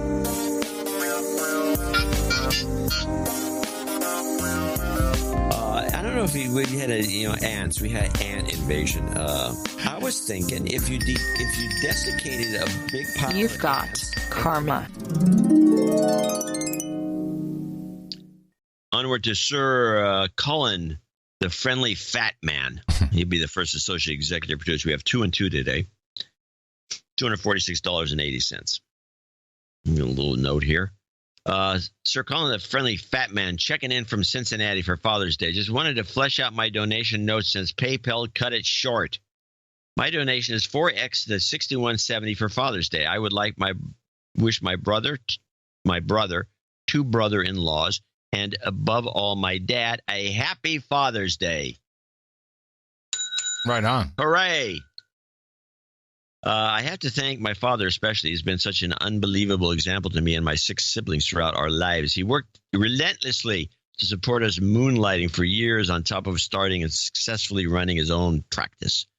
When he had his practice and running, instead of just taking it easy and patting himself on the back, he, along with my mother, really should start a small school for large families who wanted an education free of the brainwashing and Dimension B drivel at the price people with a couple of kids can actually afford, all while he worked and ran his practice. I cannot imagine what life would be like without him setting the example of not only being a hardworking, smart, rational, responsible man who cares for his family, but the man who steps up and does what he can do to help his community and those around him without thanks and at a great personal cost. So thanks, Dad, for being truly a man apart and for making me the man I am today. There is no way I could ever repay you. I love you, and happy Father's Day, Sir Colin, the friendly fat man. That's a very nice note.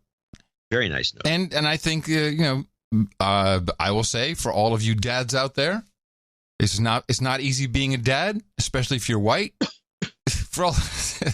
It's hard to be, because your toxic masculinity and all this stuff, and it's hard. But for those privilege. For those of you who are doing the dad thing and you feel good about it, thank you.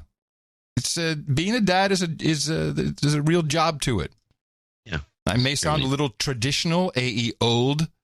Yeah, you're old. You fart. Yeah, but I appreciate notes like this because that sounds like he has a great dad. He does. John Donovan, 23338 will conclude our associate executive producers list. He says, retro.38 plus Father's Day shout out to Mutt and Jeff and the best podcast in the 33 universes. From the Baron of Silicon Valley, please give some LG service goat karma for all the dads out there, living and past, who help make Happy Father's Day. John and Adam, also a Happy Father's Day to my dad. Wait, you're going to the next line. I think I cut off. Help make Happy Father's Day. No, I think it's help make me the man I am today. Oh, I'm on the wrong guy. Yeah, you're right. You skipped over to the next guy. So he needs his LGY and service goat karma. We've got that. Yay! You've got karma. All right, that's our 4 people. And I want to thank them all profusely. Yes, thank you, because it would have been pretty disastrous for us otherwise. Our executive producers? What? Yeah. Yeah. I wouldn't be happy. Especially after we got our crew. We got robbed of our Krugerrands on the previous show. We're in dire straits, people. Thank you. This is the only way the program works, and it's how we've been able to do it for more than 10 years, and you're a part of it. It is your show, and we will thank more of you later on. Father's Day, happy Father's Day shout-outs, a couple, as well as everyone above $50. And reminder that we have another show coming up on Thursday. Please remember us at Dvorak.org/NA. You already got some great deconstruction. You've got the formula. Go out there, propagate it. Our formula is this. We go out, we hit people in the mouth. Order. Shut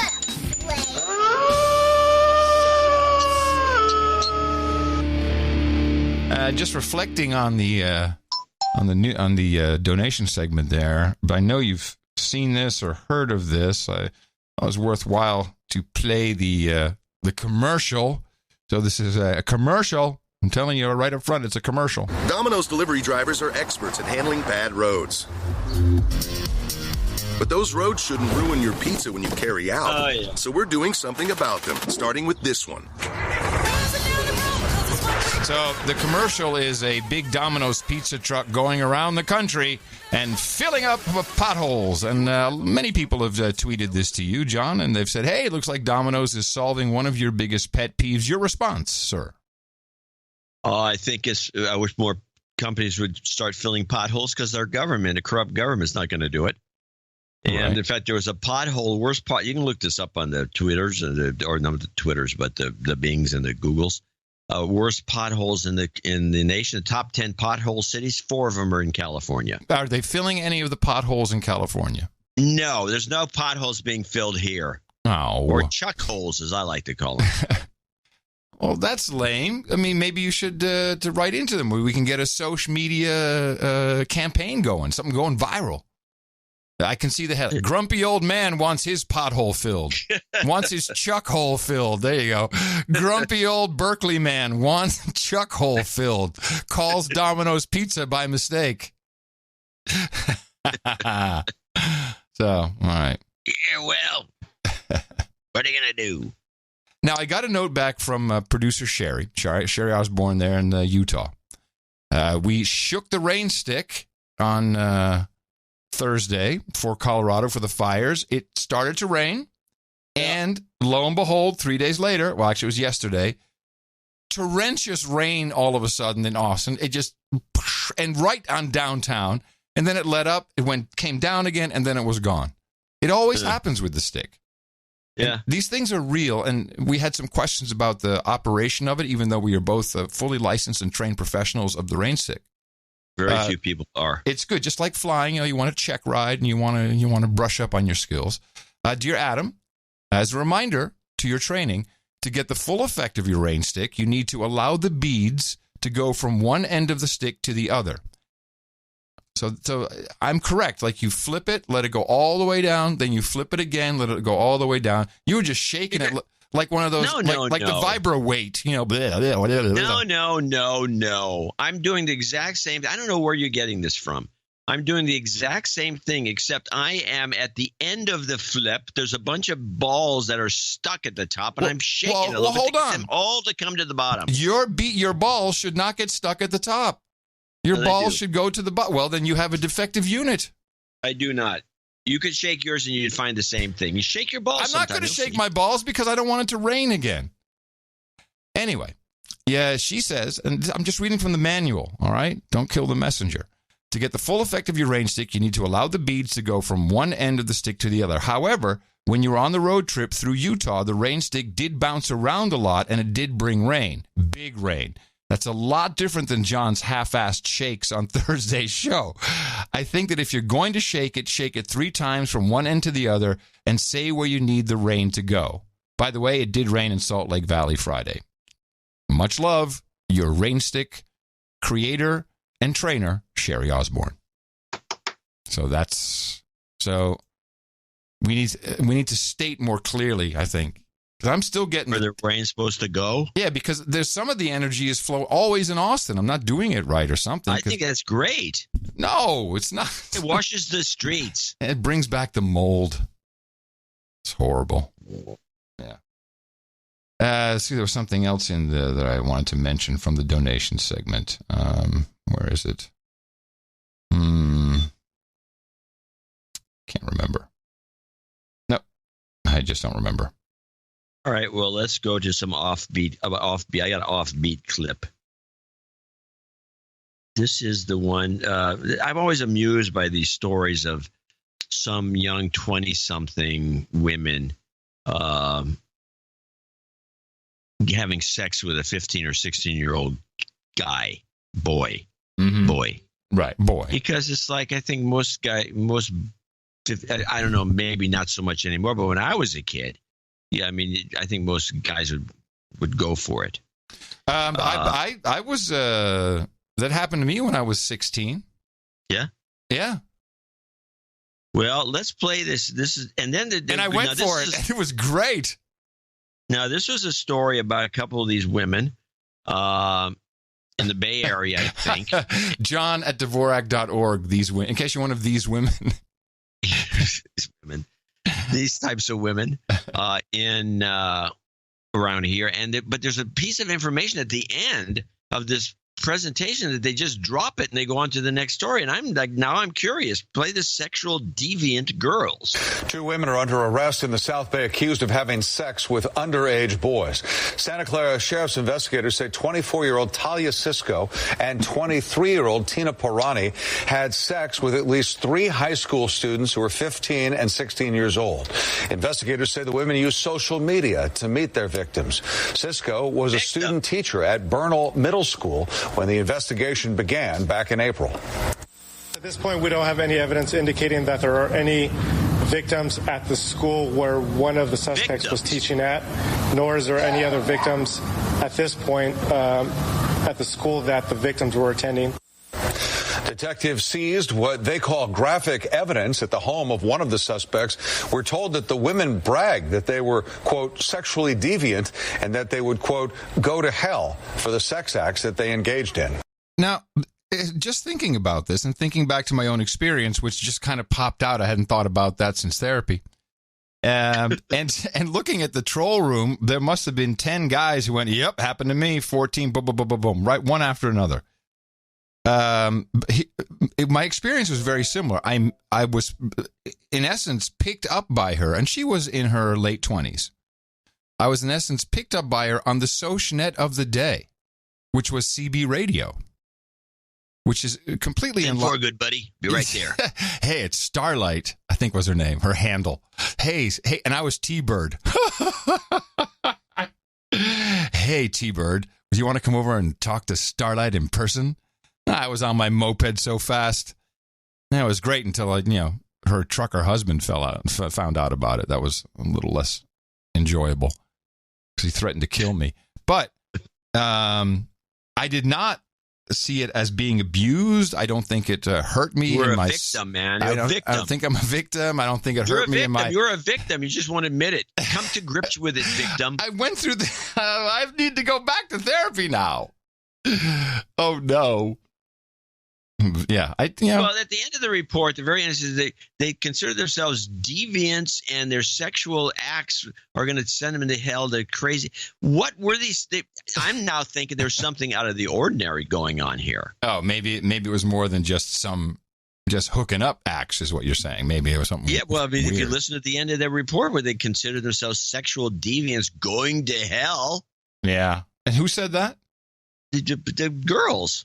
They said women. That. Hold on. Yeah. Hold on. We're told that the women bragged that they were, quote, sexually deviant and that they would, quote, go to hell for the sex acts that they engaged in. Oh, they're a sex cult. Okay. So they were a group? This was a group of gals who were doing this? It's just 2 of them. Oh. That's like, that could be Diamond and Spice. Well, who knows what they were doing, but it sounds like pretty, I don't know. I think they were joking about that. Oh, maybe then they have a great sense of humor. Just kind of think they were joking about it. Speaking of joking, we really didn't follow this very much. I'm gonna see. I thought I might have a clip about this.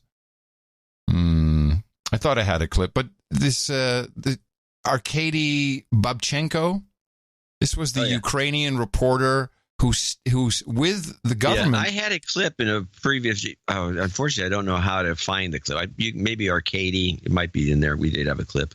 We never played it. Yeah, and I had. Let's see. Oh, this is yours and mine. Let's play it. Back from the dead. Yeah, this is my clip. 24 hours after he was reportedly gunned down, journalist Arkady Babchenko enters a press conference held by the Ukrainian intelligence service, alive and well. His apparent death, an elaborate ruse to expose an alleged Kremlin plot to kill him. Even his wife was in the dark. I want to apologize to my wife for the hell she has gone through over the past 2 days. Olechka, forgive me, please, but there was no other option. Relief and incredulity at the TV station where Babchenko had been working in Kiev as the Russian-born journalist made his dramatic reappearance. The joy of Babchenko's return was shared later by the Ukrainian president. I think millions of people are for celebrating this as your birthday. My heart beat so hard as I watched the reaction in the newsroom. I knew about the operation, but no one else in the administration was aware. I'm certain that it had to be that way. So now we celebrate your birthday again. Reports that Babchenko had been gunned down outside his Kiev apartment emerged on Tuesday evening. The Ukrainian security agencies said the bogus killing had been a necessary part of a sting operation. They reportedly arrested this man on Wednesday afternoon.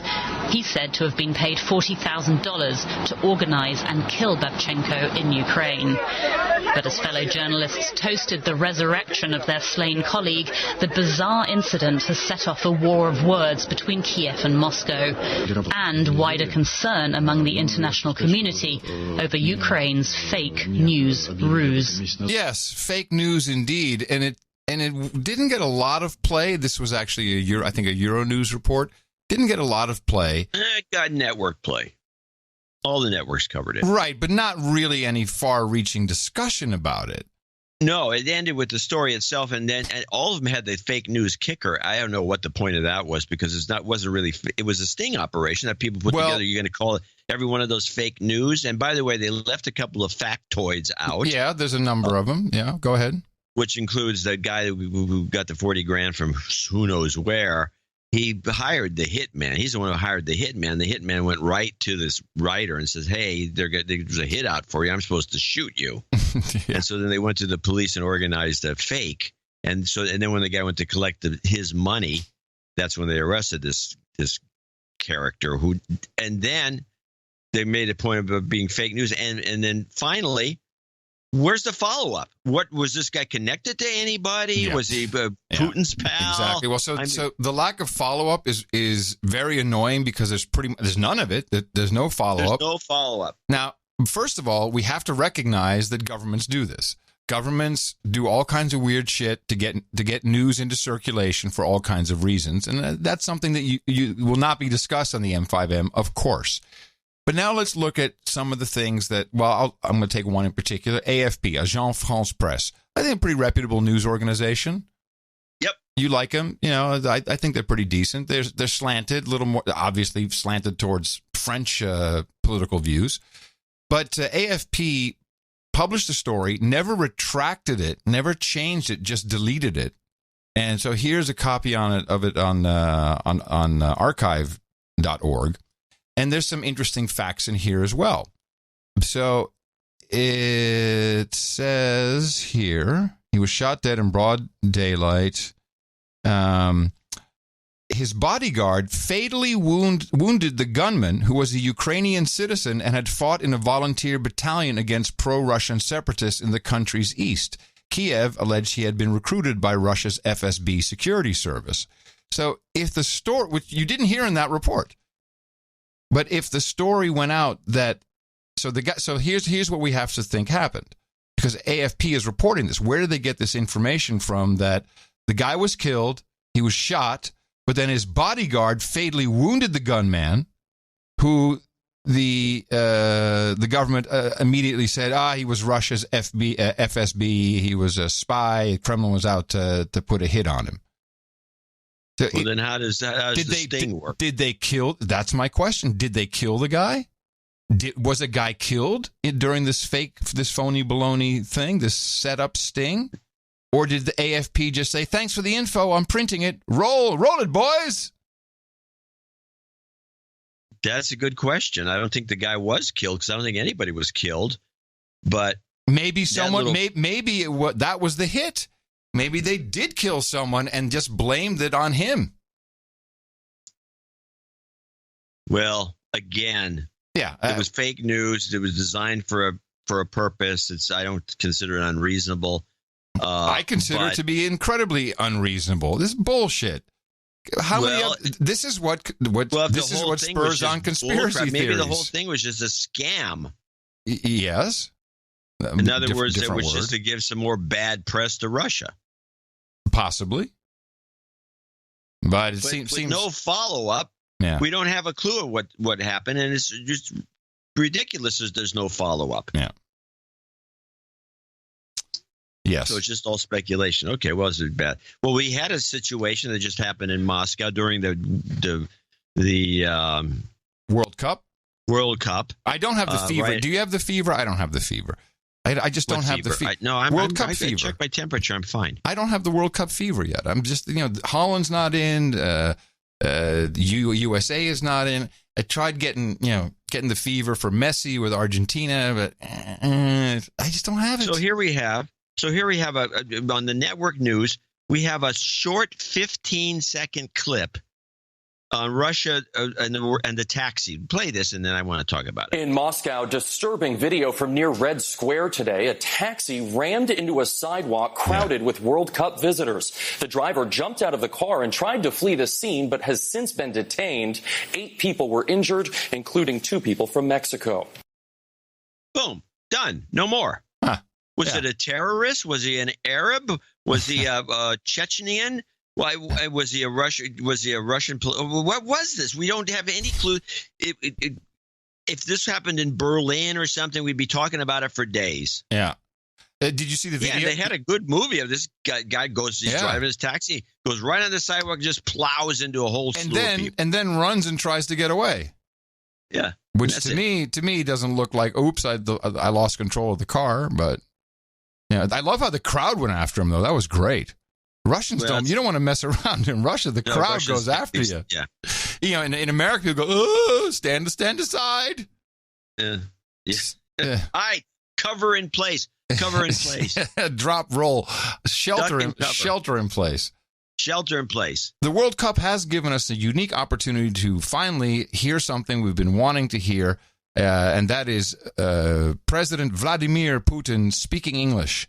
We've always wanted to know how good his English is. Yeah, you did. You've wanted to know more than anyone. I would say pretty damn good. You can get to know Russia, a unique country with a long history and a rich culture.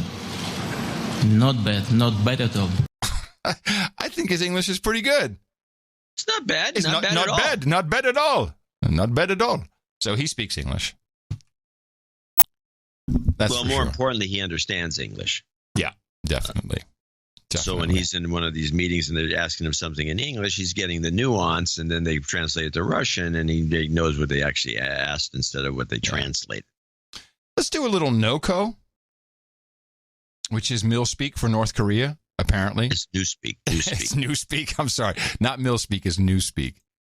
What have you been learning what have you learned, bro? What have I been learning? Yeah, what have you been learning over the past couple of days? I have kind of not followed it.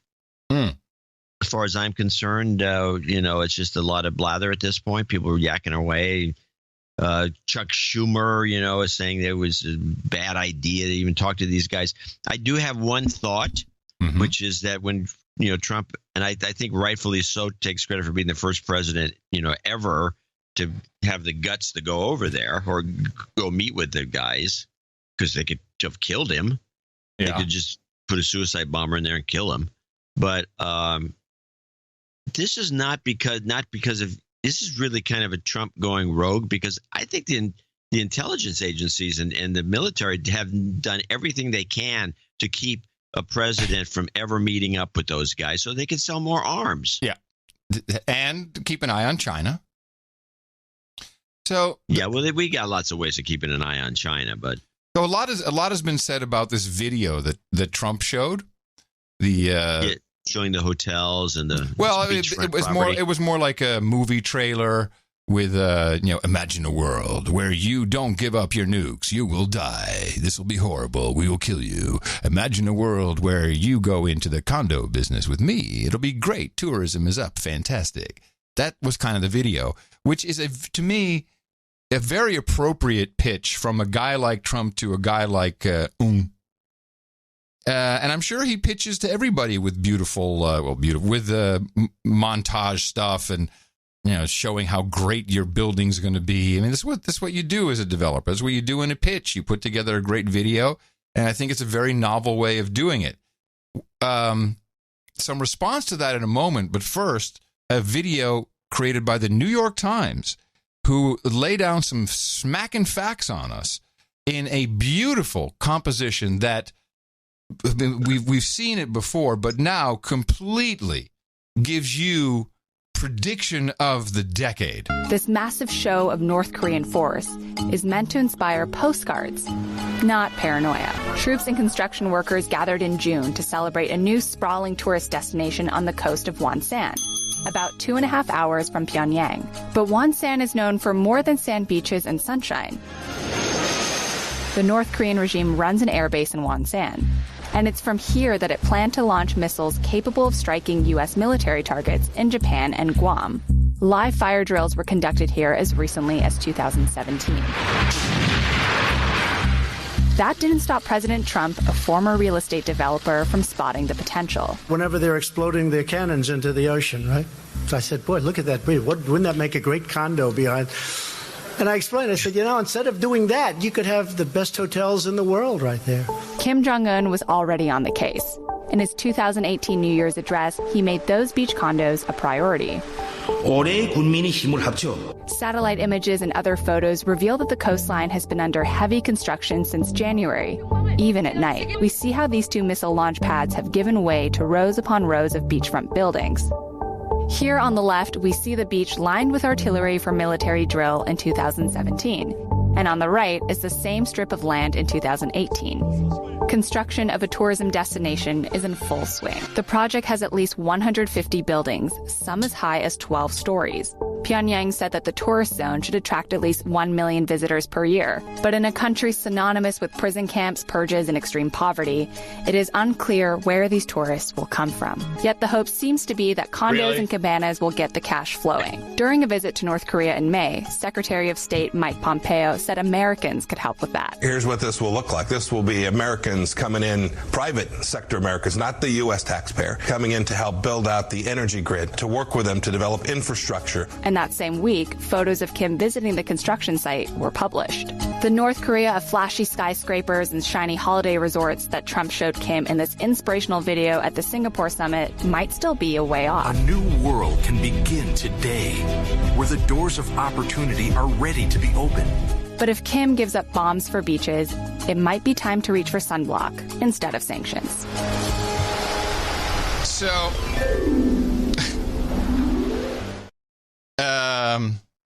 the New York Times has validated your theory. Yep. It was not just a theory, it was a prediction. It came years ago. You said they really just want to be a tourist destination, and here's the New York Times reporting on just that. And at the No Agenda show, I think in general we celebrate whatever happened, however that went down. This is all very recent development. We were not aware of this beach building, as far as I know. I hadn't heard about it, about these condos, and they're taking out military installations to build, condos and cabanas, beaches instead of bombs. We celebrate this. This is fantastic. It looks to me like there was a long, long game on this. They had the guys set up, and it's already in play. And you know what? I want my spot in North Korea. I need some land over there. This is going to be a great place. I've said this before. That presentation they do once a year, and they have the world's largest soccer stadium in North Korea. Mm-hmm. It holds 220 plus thousand people. And they do this big presentation at the end of the year celebrating the country in some way, shape, or form. And they have all these people come out there dancing, singing, and doing all kinds of circus acts. And the only famous person I know that saw it is Madeleine Albright. Saw it when she was during the bearded lady. She was she was raving about it. And you've seen movies of it. They showed some, you get hints of it. They could get $1,000 a head. I'd pay $1,000 to see this thing. Yes. That's the kind of money they could be bringing. I mean, obviously, this mostly filled with the locals and local celebrities and North Koreans, but they could probably sell 100,000 tickets out of the 225 for $1,000 a head. Do the math on that for a few $1 million in the bank. Yeah. But if you see the video, that beach looks really nice. You don't think of a beautiful beach when you think of North Korea, because that's not how you're programmed. But when you see this video, and it's on the New York Times website, they produced it. It's fantastic. Yeah, I'm sure it's fantastic to be there. Yeah. No, we've been brainwashed completely, but it's all just to sell more guns and ammo to the South Koreans. Yeah, beaches instead of bombs. Condos. Well, condos the of word collusion. They used was bombs for beaches. Yes, bombs for beaches. Condos of collusion. I think it's one of the best diplomatic moves I've ever seen, because this was set up, and there's our Secretary of State saying, "Oh, this is great. We're going to come in. We're going to bring." I mean, sure, this is what we do. The only thing different about what we've done in the Middle East is we didn't have to rubblize this. In fact, it's even better. It's like the neutron bomb, if you remember that from when you were getting scared as a kid. There was this bomb, and the neutron bomb would kill the people but save the buildings. That's what happened in North Korea. The buildings are there. It's sound. It's not rubblized. We're still coming in with our economic hitmen. We're still going to build that up, and we're doing it right under China's nose. The kings of doing this. The kings. Well, I know the China thing is, I've thought about that too. It's like, well, we're going to do this right, and China's there just kind of gritting their teeth saying, but Chinese have never been into turning things into tourist traps. No, they just want to put a railroad. They can't even do a very good job of turning their own country into one. As we know, they do railroads great. But they do roads and railroads, so they're doing Africa, because we can't seem to do that. We can't do roads and railroads and dams. We can't do it in our own country. We can do condos. We can't do rails and road in our own country. Africa's going like, bro, have you seen your potholes? We don't need your road. Yeah. That's a little irony there. Now, the way this was received over on MSNBC, and again, I celebrate this idea. I think that if you know anything about business, these are, he's a dictator, and so is Kim Jong-un, but they're still men. They're still dudes. They still understand shiny things. They're people. They poop. They put on their pants one leg at a time. So this stuff works. Visual aids works extremely well. But Nicole Wallace, this is a little longer clip, but I think it'll be worth it, because you got to just listen to. Now, you tell me whether she's unglued or unhinged. I'm not sure which one. But she cannot believe that the president put together a video pitch for Kim Jong-un. It does not fit in her mind. She goes, it could be unglued, unhinged, or off the rails. Your choice. I'm sorry, but that was not a tourism video produced by the North Korean regime. That was a video created by the White House for Kim Jong-un and the North Koreans. Go. It's the best 4 minutes. Do you hear that? She can't even... the words are sticking in her throat. She is so outraged and just can't believe what she's just seen. By the North Korean regime. That was a video created by the White House for Kim Jong-un and the North Koreans. Go. It's the best 4 minutes you'll spend in a while. It is. Honestly, Yeah. There were reporters in the room who initially thought it might have been something that the North Korean government had put together, as opposed to the White House. I mean, it is, those clips there, it is built like a Hollywood trailer. It's like a blockbuster movie with its two central stars, Donald Trump, Kim Jong-un, that they're the two men who could bring peace to the world. There is even a brief Sylvester Stallone cameo from the Oval Office from that pardon ceremony 2 weeks ago. He's in there, too. It is a remarkable piece of propaganda. It is a remarkable piece of propaganda. What is wrong with them? Oh, I saw that. And then I said, what's that thing in the corner? That looks like whitehouse.gov. It is whitehouse.gov. And so I blew... Elise, what is wrong with that? Could you imagine, as communications director at the White House, if you had overseen putting together a video like this? But this is just beyond. And the strangest part is the Destiny Productions, which is apparently the name of a film company out in L.A., and they just inserted it into this video, and that poor production company has to have this attached to their name too. Poor production company. I'm guessing someone paid. I'm guessing the taxpayers paid for that.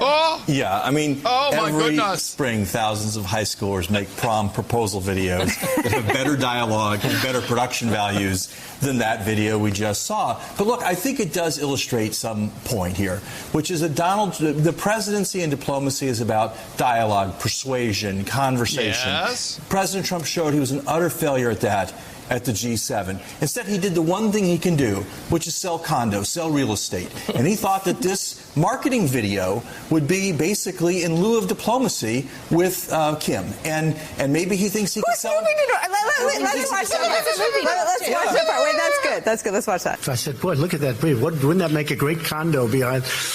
And I explained, I said, instead of doing that, you could have the best hotels in the world. Come out. Think of it from a real estate perspective. Think of it from a real estate perspective. Wait, I got to see it again. At the beginning, I think he says, when the kids are going, when they're nuking their neighbors, when we're testing, hang on, I got to see the beginning again. Think of it from a real estate perspective. I can't. You have South Korea, you have China, and they own the land in the middle. How big? I don't know if she's having an orgasm or what.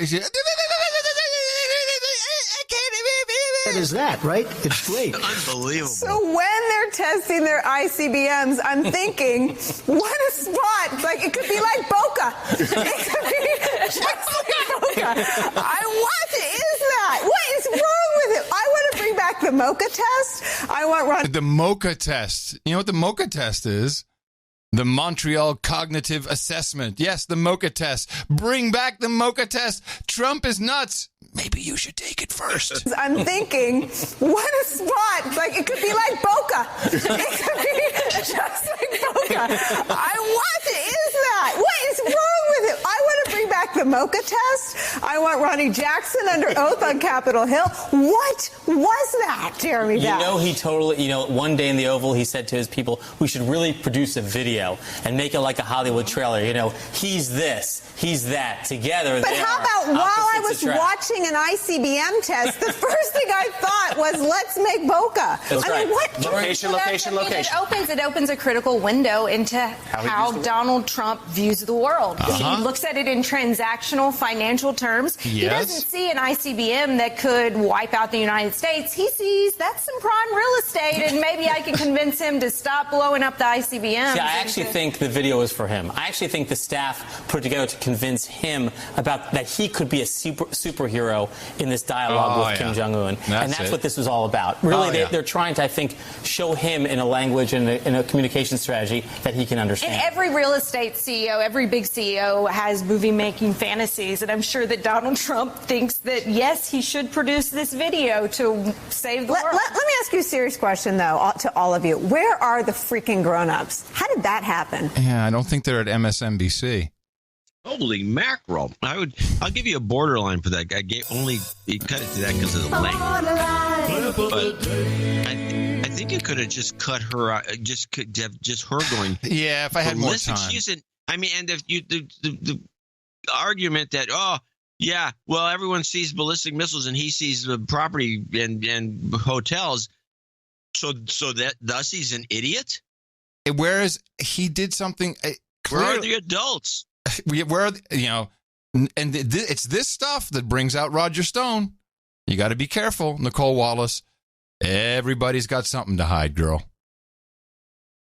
I don't say that threatening. Anyway, I would say unhinged. Unhinged? Okay, unhinged. Final analysis. Yeah. Thank you. I was trying to figure out what if it was unhinged or, unhinged. Yes. She's off. But she is off the rails. So. Hey, an OTG update. I am off the grid, which means I no longer use my smartphone, certainly not out of the house. I use it in the house often as a very expensive tablet. And I'm going to interrupt you because my phone, which I have not used for a week and a half because I lost it. Oh. You lost it? Yeah, I lost it. Was found yesterday by my daughter who was cleaning up part of the house. Yes. And, hey, I found your phone. And so I got the phone. And how long has it been missing? And when did you notice it? Did you notice it about 2 weeks ago? No, I noticed it pretty much when it went missing. Can you imagine any person, if I do man on the street and I say, what would you do if you couldn't find your phone? These people would answer, I wouldn't leave the house until I had it, of course. So a week and a half goes by, I got my phone back. But I noticed that during that, I actually was cognizant of the moments where I missed the phone. And I'm going to tell you what they are before you go into your pitch. Okay. If I go someplace where my battery's going to die or something, I'm worried that maybe the car won't start, I'll take the phone. The Lexus not starting? What kind of heresy is this? No, there's this guy. What is this heresy I hear? Yeah, it doesn't make sense, but I'm going to get it fixed. That's one moment, but then again, I don't care. The other one is you're going shopping, you're at Costco or something, and you might want to call your wife and ask if she needs something. Or, hey, I saw this thing here. Should we buy this? Should I buy that? Or just to say, hey, baby, I love you. Uh-huh. So those are the only 2 times that I felt I maybe could use the phone. The rest of the time, I don't need this phone. So I got it, but I got it back, so I have a phone again. So there you have it. Yes.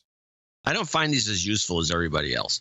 Well, it turns out that you really don't need them, and you get a lot more pleasure out of walking around observing everybody else, all the zombies, because the apocalypse is upon us. So I am off the grid, or OTG, because I am anti-tracking and I am pro-sanity. And it's mainly the pro-sanity part, which is important because you are ill and you don't know it. I was ill too. Not as bad as others, of course, and I have a lot of experience in this type of addiction. But I definitely had issues with the notifications and the tracking and the smartphone controlling more of my life than I wanted to as a piece of wetware.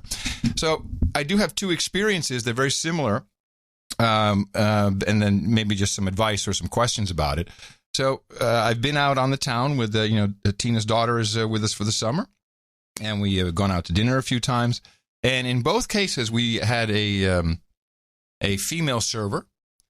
I would say in the millennial age range, probably around 25, 26. And, so I take the Nokia, the E71, and it rarely ever goes off. I'm getting more political phone calls these days. You donate to both sides of the house, and then you get calls from both sides when it's time to pony up and chip in. Sometimes a text message, and, but I have a few emails that will alert me if there's an email that I really need to read. One of them is from you, a newsletter or something like that, or from my daughter. And that's about it. But the Nokia E71 is just there on the table because I don't want to sit on it. It's in my back pocket. I can sit on it. Unlike an iPhone, it won't hurt it. It'll be fine. And in both cases, the waitress goes like this, comes over, drinks, talking, chatting, and goes, what is that? and in both cases, I've done, I'm off the grid. I'm OTG. I don't like the tracking.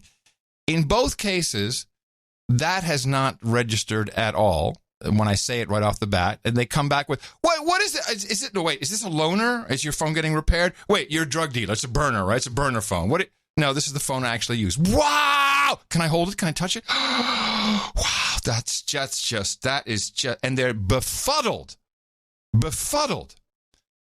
So here, and then finally I get to I'm trying to do a digital detox, which is what you need to say in the beginning, because if you say that, they go, oh, yeah, I am on Instagram a lot. Really? Yeah. How much do you think? I don't know, but yeah, I can see kind of what you're saying. And I don't like it being tracked by Facebook. Well, and in both cases, but if you're not doing anything wrong, what do you have to hide? And which my response is, young lady, when you get to be as old as I am, you got plenty to hide. Trust me, you'll find out about that. But then right after that, they'll say, yeah, and it's always the same. You and my friend and I were talking about something, and then all of a sudden the ad showed up on Facebook, because this is now an urban legend where, of course, it hasn't happened to everybody, but now everyone says that. My best friend is one of those stories. My brother's uncle, he has a friend in the Army, and he had the Facebook ads show exactly what he was talking about just a few minutes ago. So anyway, it is without a doubt a great conversation starter. Chicks love it, but I don't have the right comeback yet. And I think, I think I just need to keep with the chick. What? It's a chick magnet. Chick magnet. It's a chick magnet, baby. But I think I have to. Well, this is what Tina says. She's like, "This is a chick magnet." I need a better comeback, because, as Elise, her daughter, pointed out to me astutely, because she saw my glee. I'm like, "Oh, this is fantastic." She said, "Adam, just so you know, people think that you're basically a moron." Like, what? Yeah, because the thinking is, if you have this phone, you're such an idiot, you can't even control a smartphone. So it's not really something to be happy about. And I think that's true. So I'm looking for the appropriate response that'll just wow them.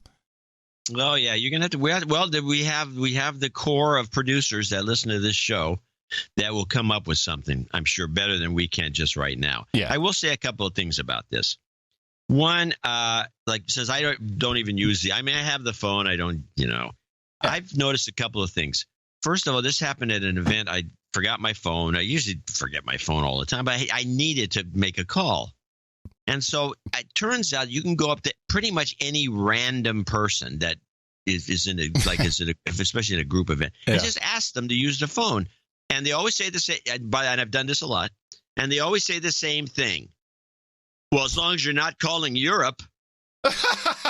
Really? What an American thing to say. Really? As long as you're not calling Europe. How come that as long as you're not calling ISIS? No, it's always, as long as you're not calling Europe. No, but that's your comeback. Your comeback is, no, it's just my CIA handler. Or, no, it's just my ISIS cell.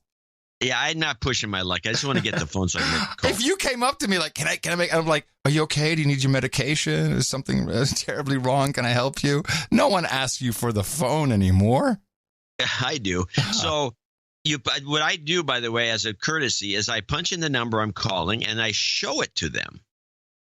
And they see it's a local number and they go, oh, okay, great.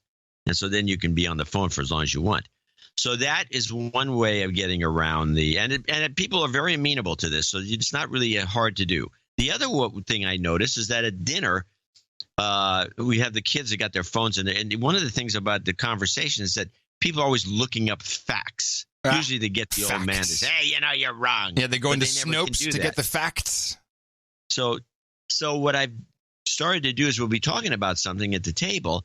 And then I'll say, who's got a phone to look it up? Look it up. I'm demanding that the kids look stuff up constantly. I don't have to do any of the work. It's almost like, in fact, you've just created a better Alexa. Yeah, exactly. You just say, hey, look it up, you stupid kid. Sometimes two people will be looking it up, and then they can have You got Alexa and Google Home. That's great. And they will read right from the wiki page or whatever they found. In varying voices. At the table. It's fantastic. People, don't waste your money on talking tubes from Amazon and Google and Apple. Make a kid. Make a kid do it. Let your kid talk to you. And they do it gladly. Yes. It's not like they're complaining. Oh, I got to train Elise. Yeah, I got it. You can do it now that you have the dumb phone because you can't look stuff up like the kids can. Well, actually, what's happening now is that she's not taking her phone to dinner. Oh, well, there's a drawback to that, which is you can't look stuff up. Yeah, and she's like, "Oh, okay, I'll go OTG." Right. Well, I'll tell her that's wrong. Someone's got to be. Someone has to have the Uber app, I'll say. just in case. Yeah. someone needs the Uber app. Well, anyway, let's face it. Most people aren't going to do what either one of us do. One, I don't care. I don't even keep the phone with me, or go off the grid with still having the phone, but having some dumb old phone. Yeah, well, nobody's going to do that. You can give the OTG lecture till the blue in the face, and you're not going to get anyone to switch. I want to hear from one producer that says they're going to switch. Oh, tons of producers have switched.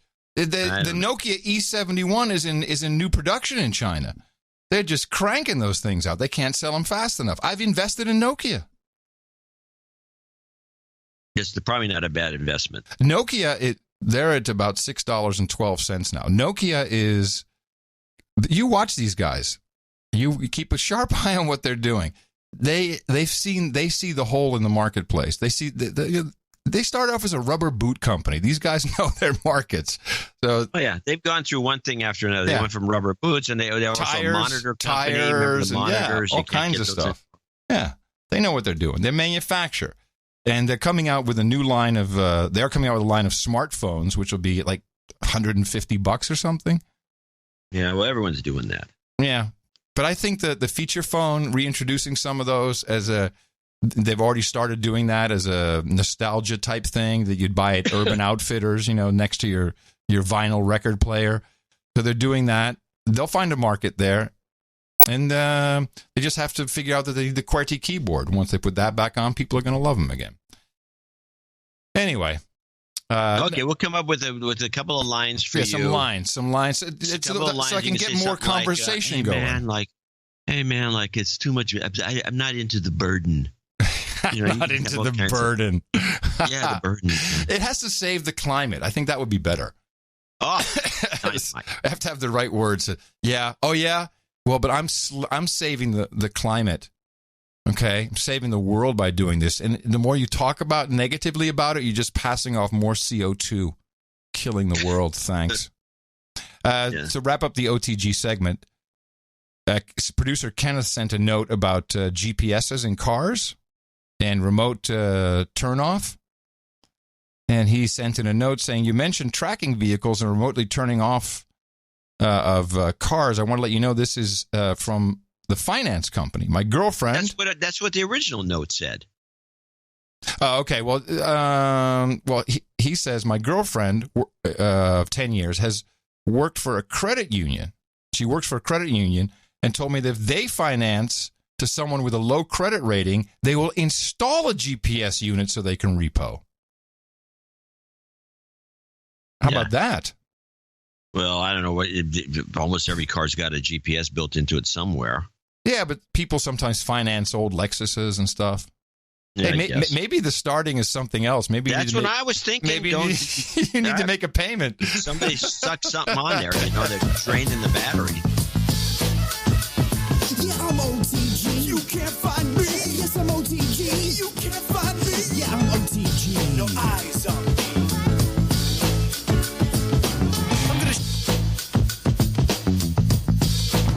I'm gonna show my support by donating to No Agenda. Imagine all the people who could do that. Oh yeah, that'd be fab.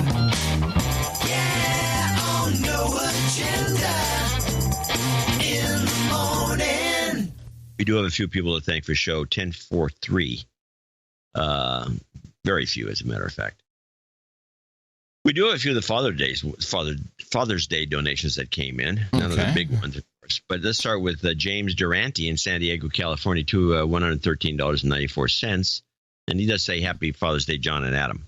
Also, a Father's Day to my dad, John, and a thank you to my MILF Alicia for my two great kids, Leah and JD. Yeah, oh, man. Nice. Put a Reverend Manning Sharpton jingle at the end for him. Daniel Kepler in Phoenix, Arizona, $100. Anonymous, 8006, lopsided boob. Dame Firecracker to the best dad our kids could have. Love you very much. Okay, from Dame Firecracker to Anonymous, or she's anonymous. Somebody's anonymous. Glenn Quarciani? I can't pronounce his name. Can you try? Quarciani? $70 from Cedar Rapids, Iowa. That's a check. Sir Rick in Arlington, Washington, $69.96. Comes in every month with a check. James McClure, and we got 1, 2, 3, 4, 5, 6, 7 total of the call outs for dads. A lot of hate in the world. James McClure is at the top of the list. Just want to shout out to my best dad in the universe, Mac McClure, on the best podcast in the universe. Thanks for your courage. Nick Grube, Grube, in Oshkosh, B'gosh, Wisconsin, 6171. These are 6171 donations. Happy Father's Day, John and Adams. Thank you. Thank you to my buddy Brad, who got me into this show about a year ago. Been listening to every episode since I started. Cheers to everyone in the No Agenda family. Smoke one for all the fathers out there. Okay. Yeah, well, you can do that anytime. Grant, just plain Grant. Just say Grant. To my dad, Ron, couldn't be more grateful to you. No Agenda really does help bring families together. Keep up the good work. Sorry. Daniel Warren in Boise, Idaho, 6171. ITM, John and Adam, please wish my father Richard a happy Father's Day. Love you, Dad. If you have some to spare, I'd also like some relationship karma. Thank you for your courage, love, and light. Sir Daniel P.S. When are you doing a Boise or at least a Pacific Northwest meetup? We're going to do something in Seattle in August. Nathan Miller Foster. Parts unknown. Happy Father's Day to my dad, Douglas Harry Foster. He worked as a businessman for years and on his own did his best to support us. Now he's a pastor and does his best to help as many people as he can. Nice. Life is a long road, Dad. Here's to the years ahead. Peter J. Boyle Jr., San Francisco, California. A happy Father's Day to his dad. No note here. Lee Scarbeck, 6171. For my dad, Jimmy, the man who said if you wanted to double your money, fold it and put it in your pocket. Here's a dadism for you.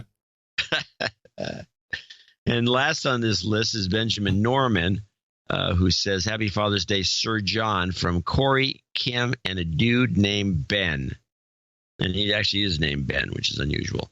Okay, onward, Jennifer Hedrick in Harvard, Illinois, 5150, but she has a Father's Day call out to Carlos Pacina from Jennifer, Autumn, and Calvin. And a happy Father's Day to John and Adam, too. Thank you. Ryan McConnell, 5105. He's complimenting you on the net neutrality thing. Thank you. Which we harp on, of course. Thank you for that. Amanda Tootle, 5069. Happy Father's Day to my DILF and mouth hitter, Tyler Stewart. Thanks for working hard so I can stay at home with our 2 human resources instead of teaching in a public school. Oh, yes. Thanks to No Agenda, we plan to homeschool. Thanks to No Agenda, we plan to homeschool. No PBS or many other EduSpeaks acronym. The PBIS. I'm sorry. PBIS. Right. We have we have to keep on that one. Oh, yeah. I have some feedback. Jorge Bruzon Rodriguez in Apopka, Florida, 5038.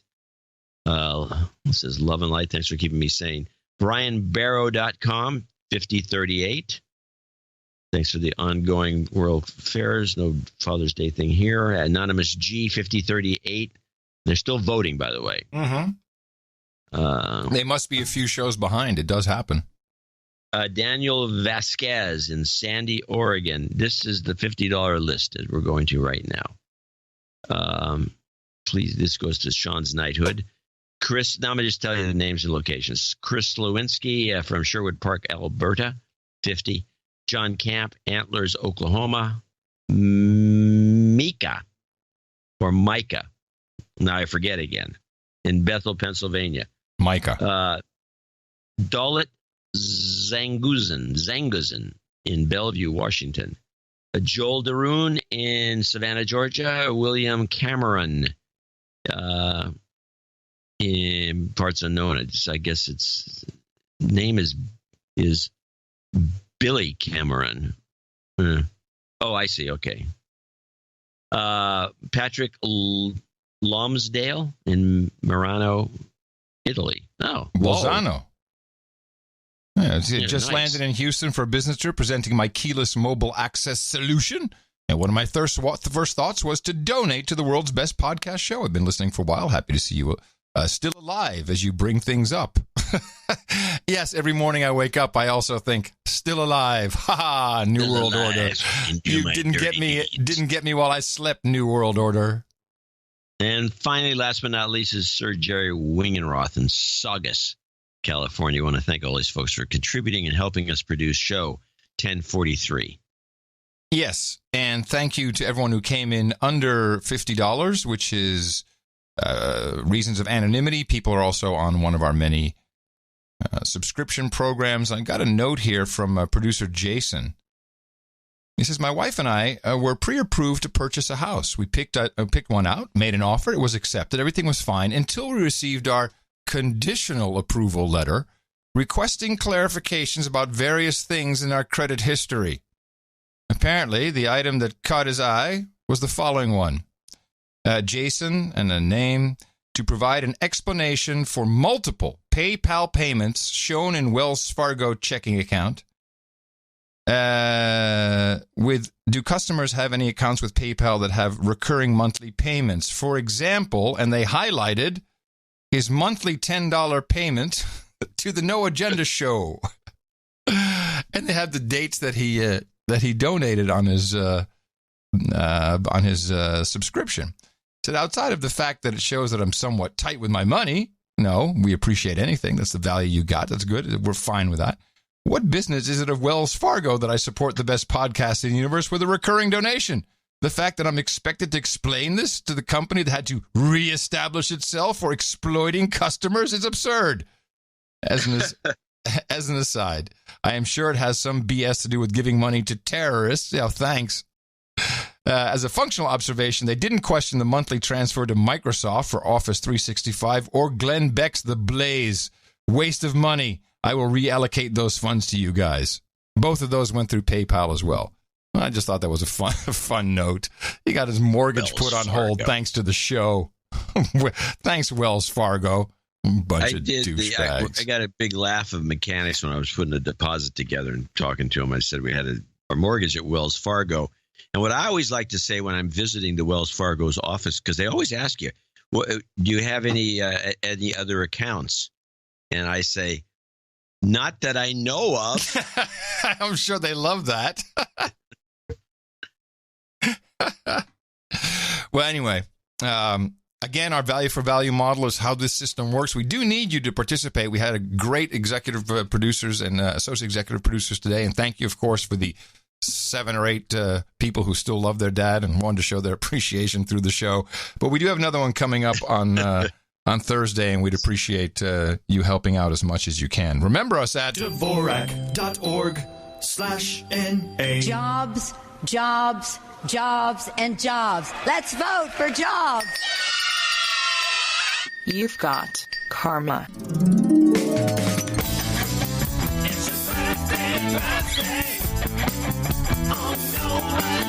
A couple names on the list for today. We have no nights and no title changes, so you'll have to do with this for our segment. Ryan Brady will be 27 on the 20th. We congratulate him in advance. Rachel and Daniel Vasquez say happy birthday to Sean McKenzie in Sandy, Oregon. He celebrated on the 10th of June. And Lisa Stelter says happy birthday to her smoking hot husband, Paul.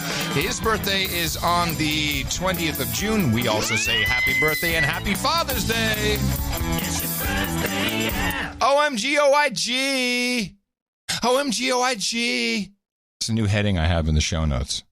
What's OMG, OIG? Yeah, OMG. So it has anything to do with GOG or Magog? Yes, OMG. Oh, my God. OIG, Office of Inspector General. OMG, OIG. Yeah. I think we need to talk about this document, which came out on their last show day. Okay, well, let's start. Let me start. Can I start with a Schumer clip? Sure thing. Does it explain what it is? We must remember that not everyone knows what the hell is going on. It explains the following. It explains the following. Trump's a jerk. Oh, okay. That's what it amounts to. And apparently the IG report confirmed it. So we now know the long-awaited report from the Inspector General has been made public. Several things are crystal clear. First and foremost, anyone who is hoping to use this report to undermine the Mueller probe or prove the existence of a deep state conspiracy against President Trump will be sorely disappointed. Those of us who are interested in the truth, however, are pleased to know that the Inspector General wrote time and time again that when it came to the Clinton email investigation, quote, no evidence that the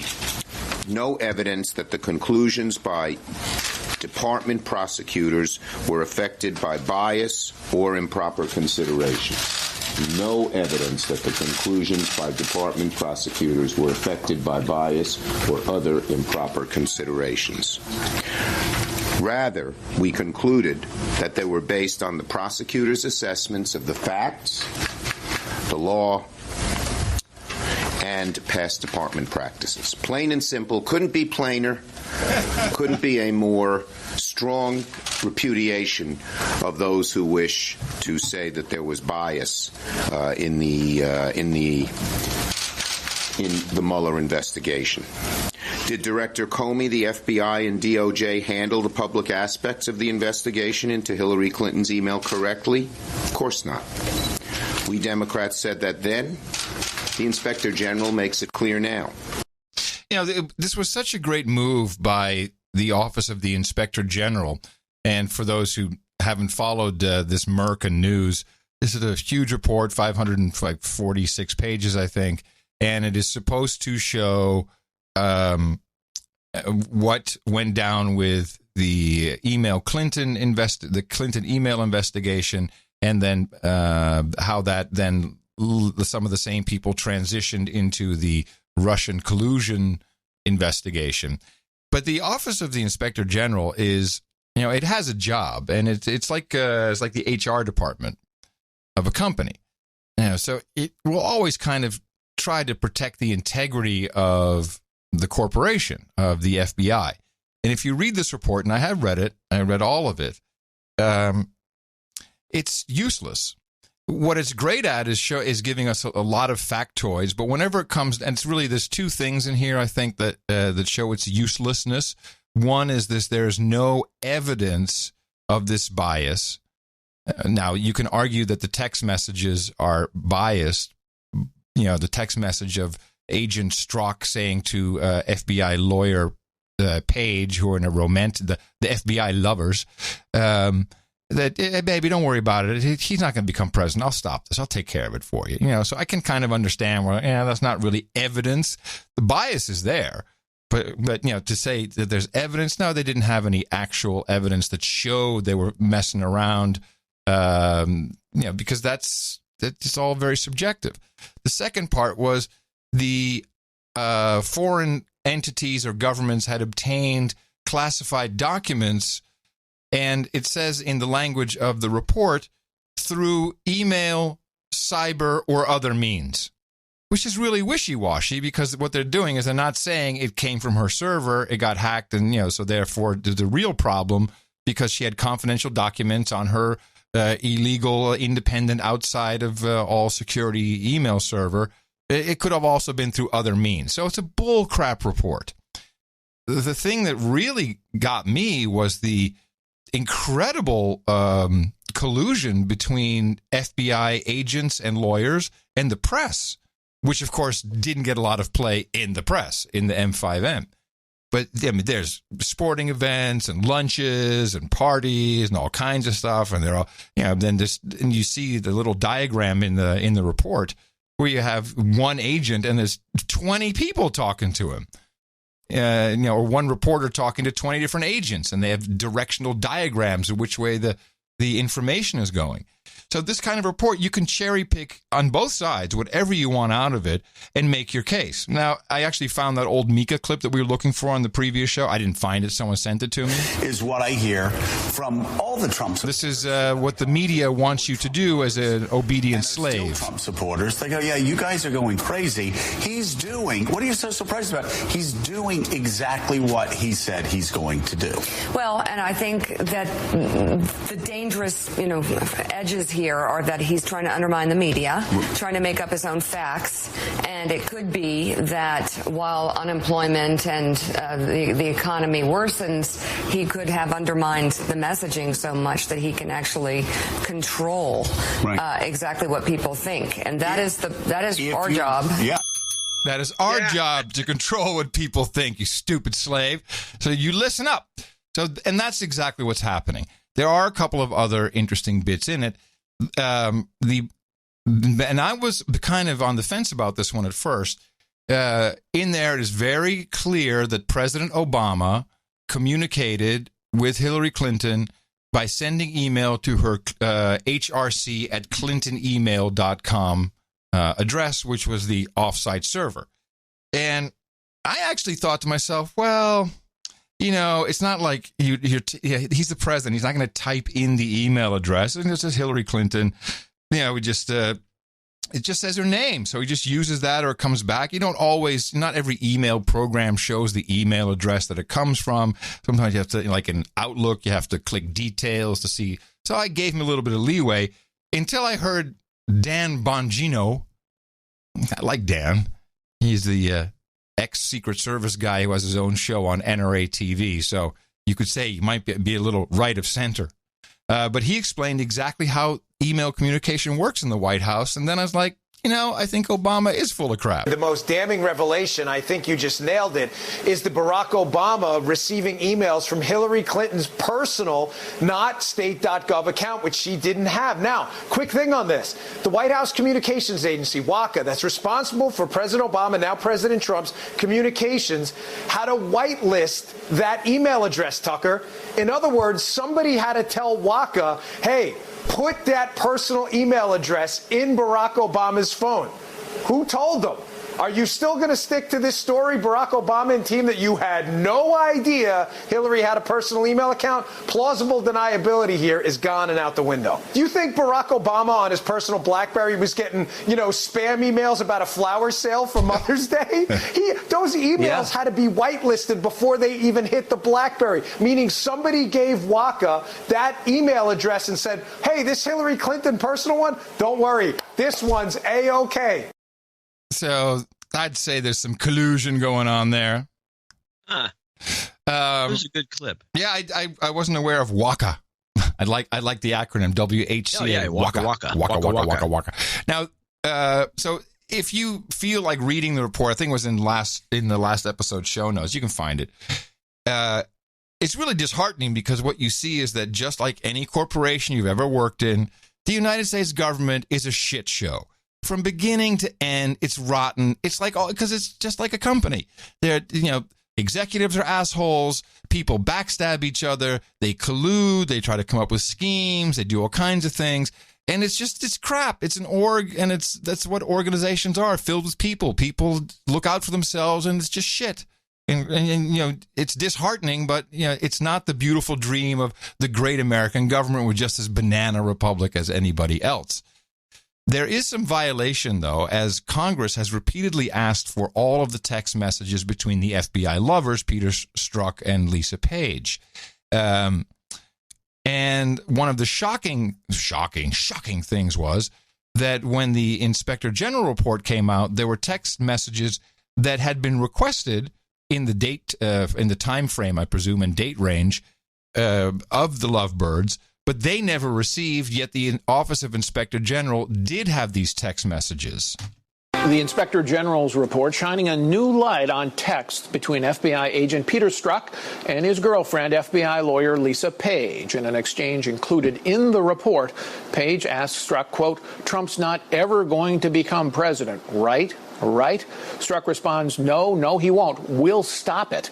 While the Inspector General said he did not find documentary evidence that political bias affected any decision-making, he concluded that because of his views, Strzok may have improperly prioritized the Russia investigation over the Clinton probe during the final weeks of the campaign. Bill, one other extraordinary fact, maybe you can shed some light. The second part of that Strzok exchange with Page, Congress had asked for that, and that was left out of what was provided to the Lisa Congress. Page part they got from Ron Johnson. But the did not. The question is whether it was a glitch or whether it was deliberately excluded. A glitch! Shut up about the glitch!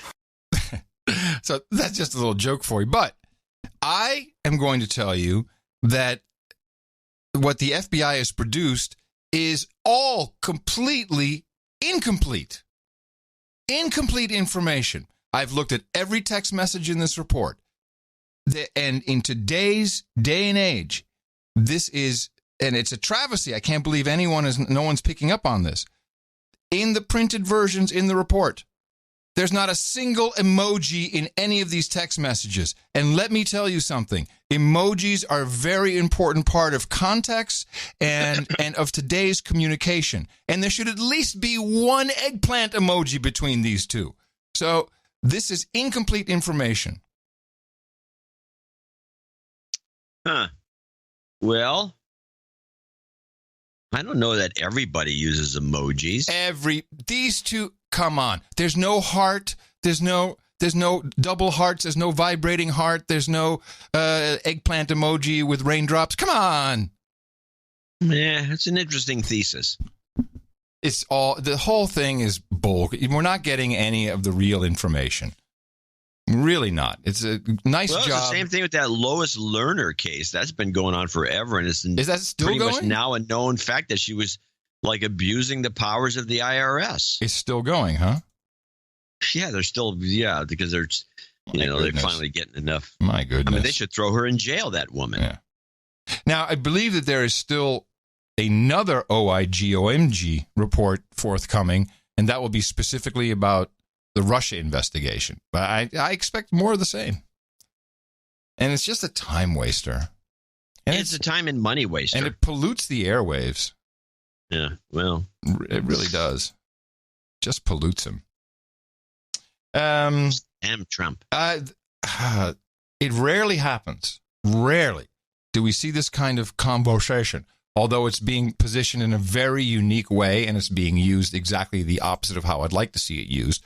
We had a shooting in Colorado. It was a very scary one. This guy in Westminster, Colorado, he chased people. Chased them. This guy is, sick. But listen to the local report. Vanis, a stranger, left a flower and tears where a 13-year-old boy was shot and killed. That child's mother and brother also shot. So was a man sitting in his truck. The shooting has left people here shaken. I don't feel safe, I felt safe here my whole life, and I honestly don't feel safe anymore. 23-year-old Jeremy Webster was arrested for several charges, including first-degree murder. Westminster police believe it was a case of road rage. Court records say Webster told police he had mental issues and had started taking new prescription medications. I don't buy that anymore. That's a cop-out so they don't end up in prison, so they don't get a death penalty. Or they, you can't use this as an excuse to take someone's life. Attorney David Brown says Webster's claim is not unusual. So if he was prescribed something that had a unforeseen result that made him psychotic or detached from reality, that could be a complete defense to everything he's charged with. Brown says the jury will have to decide if medications and Webster's mental state played a role in the shooting. Some say they may never understand what drove a man to shoot 4 strangers, including 2 kids. For now, they just want the family to know that child will never be forgotten. So this will be a very interesting case. And it sounds like the spin here is already, hey, let's get one person off the street, one and one only, who says that's just a defense, just to use it to defend from killing people. Sad, but this will be a big case for me. Well, it would definitely be good for the show. Yeah, it's not going to change anything in the world. Is that what you're telling me? You're just going to knock me down and tell me I'm swinging at windmills? Nice try, Curry. Yeah, gotcha. I got an offbeat clip here. Get it out of the way. This woman, actress Bryce something or other, she's in the new Jurassic Park film. And so I don't know how much acting is done anymore, or they just put people in situations where they just freak out and then they film it and then they say that's acting when it's not acting at all. And so the director of this movie, the new Jurassic Park film, or Jurassic World. Is this Bryce Dallas Howard? Yes, Bryce Howard. Uh-huh. And so she to make it so that apparently they're in a ball at some point and it falls into the water and all the rest of it, and they have them screaming. And then she describes the situation, how they filmed it. They created a little roller coaster, and then they filmed the roller coaster, but she's deathly afraid of roller coasters. She goes on and on about this, but he makes her get in this thing, this contraption. It's a very small roller coaster, and starts filming her. And then she describes the experience in this clip. But let me just ask the question before I play the clip, which is, isn't this like against California labor laws? This sounds like unbelievable abuse, and nobody picks up on it. Jimmy Fallon cracks up. He thinks it's hilarious. But just listen to this horror that they put this woman through just to get a shot. Scared? This is true. I was so afraid that Justice Smith actually just reminded me of this a couple of days ago, that with each take, you kind of normally with stunts, you get sort of more and more confident with each take. With each take, my panic increased and substantially. And by like the fifth or sixth take, there's like so much fear. And Justice told me, and I remember this now, I was like, and I blacked out. I went, and then it stopped, and then I kind of like came to. It's like fantastic acting. Yeah. Bryce, you were a genius. You were fantastic. We got it. You look like you were passed out there. Yeah, you were so realistic. Oh, man. If Obama was president, he'd give her the Congressional Medal of Courage. I just found this to be distressing that, you got to Hollywood and it's Me Too movement and the hate Trump movement, all the stuff going on, and then you have talk about abuse. Well, this is abuse. Yeah, that's what they sign up for. You're an actor. Well, you sign up for getting sexually abused too, I guess, if you're working for the Weinstein Company. This is Ron Howard's kid. She's pretty protected, I'm sure. Well, I think they should rethink. No, that's why she's such a noticeable redhead. Yeah, they should rethink this. Yeah, and I think Howard should, think the whole thing is just a bad idea. I just thought it was I thought it was abusive. I can see. She passed out. I'm glad that you're standing up for actresses. They need more defense. Yeah. Well, okay. Continue. Point. Now you tweeted this thing out about Jeff Bezos, the Beesmeister. Yeah. And the WAPO video. Do you want to play that? WAPO, yeah. Because I figured I'd clip it if you wanted to talk about it. Yeah, sure. I think it's hilarious. I didn't know if it's jokes. Dear Jeff Bezos. Dear Jeff Bezos. Dear Jeff Bezos. I'm a graphics reporter. I'm a video editor. I am a food writer. I'm the global opinions editor. I'm an advertising account manager. I'm an embedded audience editor. I'm a Metro reporter and co-chair of the Guild at the Washington Post. We're extremely grateful that you bought the Washington Post. We've taken your long runway and we've given it our all. In the past year alone, the Post has doubled the number of its digital subscriptions and increased online traffic by more than half. Its advertising team has met or exceeded all of its targets. More than a year ago, the Guild's bargaining committee entered into negotiations with the Post, hoping to achieve some of the benefits for our members and share in the success that we've had for the past year. What we found instead is a profound unwillingness by the Post's top management to meet us halfway on a lot of the issues that are important to us. We've won the right to ask for a pay review based on the possibility of gender or minority-based pay disparity. And we've also won the right to have spouses who both work at the Post take paid family leave. But we've been met with unyielding resistance on almost every other issue of importance to us. And we've only basically managed to keep the worst things from happening. I'm fighting for a decent raise. Because I believe everyone who has contributed to the Post's success deserves a share in it. I'm fighting for equal pay because regardless of gender or skin color, we all deserve to be paid the same for equal work. I'm fighting for better retirement benefits and a higher 401k match. Because while I love working at the Washington Post, I would one day like to be able to retire from it. I'm fighting to retain some amount of job security. Because as I'm investing my time in the Post, I hope that the Washington Post is also investing in me. I'm fighting for a decent severance package that won't require me to give up my legal rights. Our stories aren't unique, Mr. Bezos. More than 400 of our colleagues have signed this petition, and they're just asking you to listen. I love working at the Washington Post. I love working at the Washington Post. I love working at the Washington Post. I love working at the Washington Post. But it's been more than a year.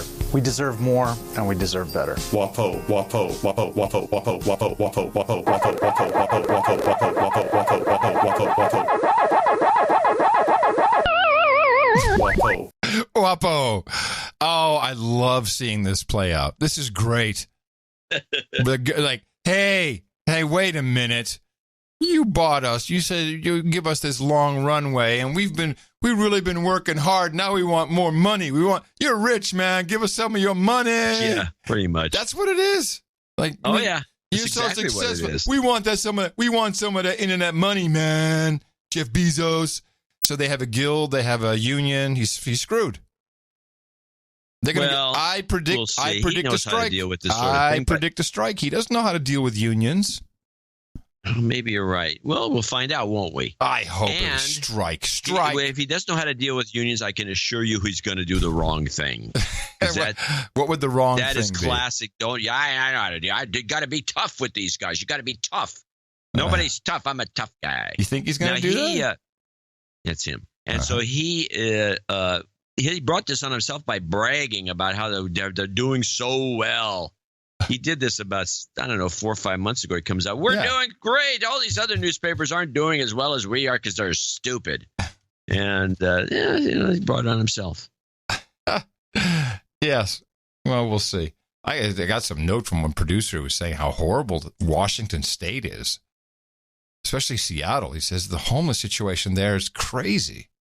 Is that true? He hasn't been to San Francisco. Is that's worse than Seattle? I mean, people are saying Seattle's pretty bad, especially the RVs. The RVs are parked everywhere. Ugh, geez, lightweights. What do you mean lightweights? Oh, no, San Francisco's got them. They got RVs, they got trailers, they got people living in their cars, they got people on the streets, they living in tents, they're shooting up. It's unbelievable. Oh, it's fantastic. What a great place to be. And they're pooping in the streets. There's no Seattle poop map. Not yet, but I would say there is. That's what I said. They're behind. San Francisco's ahead of them. I would say there's at least 7 or 8 more poop maps that could easily be made, and I think that there's a market. Poop map market. Get a corner on the poop map market. That's right. I'm trying both. Let's get some VC funding. I'm sure they'll be good with that. Tim Draper. Yeah, Tim. I got a great idea. Tim, we got a great idea. You have anything else, or are we good? No, I'm pretty good, but I just want to mention I got a note from Elliot Lang, who discussed the police. He's an ex-policeman, chief of police, in our report on that technology. He says it's bull crap. Which technology?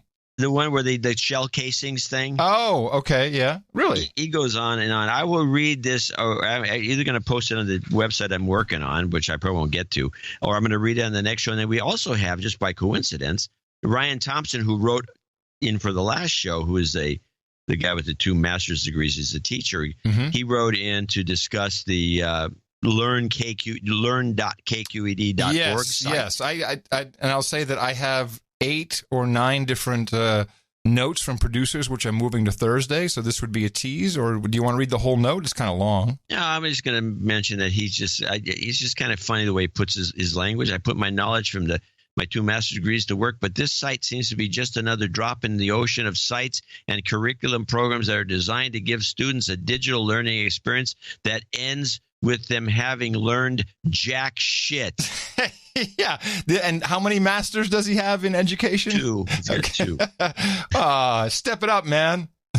He goes on. So most of these would be worth reposting in their entirety online. So I'm putting them aside for that purpose. Okay. I may read from them on the next show. And we'll definitely read some more of I'm putting it under the heading of edutainment, because that's what school seems to be in the business of these days. So edutainment.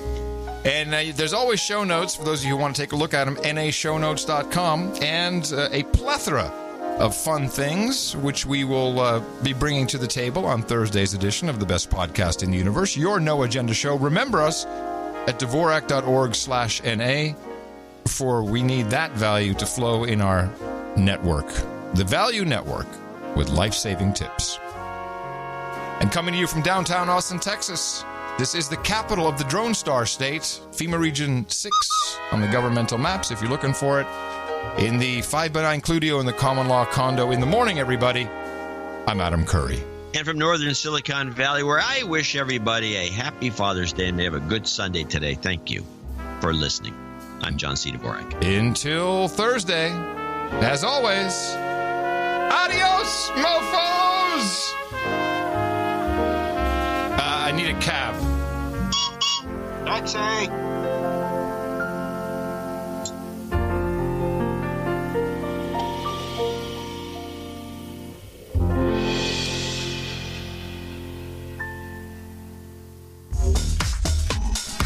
So he can, but he won't, or will he, or would he even need to? Does that jive with you? But first, let's talk about bugs. Perform for a hate group or, say, Steve Bannon's birthday party. Crickets. Just not for ourselves. I love the case. And not for the ISPs. Say, Steve Bannon's birthday party. Crickets. Just not for ourselves. But, not for the ISPs. Will he, or would he even need to? 25 million. Not for the ISPs. Need to party. Crickets. Just do, or will he? For ourselves. But, wow! We have a 75 million. Russia out. They should let Russia come back. 275. An artistic. But first, let's... So, ISPs. I'm an artist. I'm a stand-up comic. Green potholes and paths passed. No, sir. It's not. They asked me to. Not for ourselves. Steve Bannon's birthday party and a comic. ISPs. They asked one for a hate group. ISP endeavor. Bannon's artistic endeavor. In the pop. I'm just giving myself an example. I love the It's not maximizing rep. One for a hate group. For ourselves. Artistic endeavor. And ourselves. Just give myself a comic. For ourselves. To perform ISPs. Steve, just give my ISPs.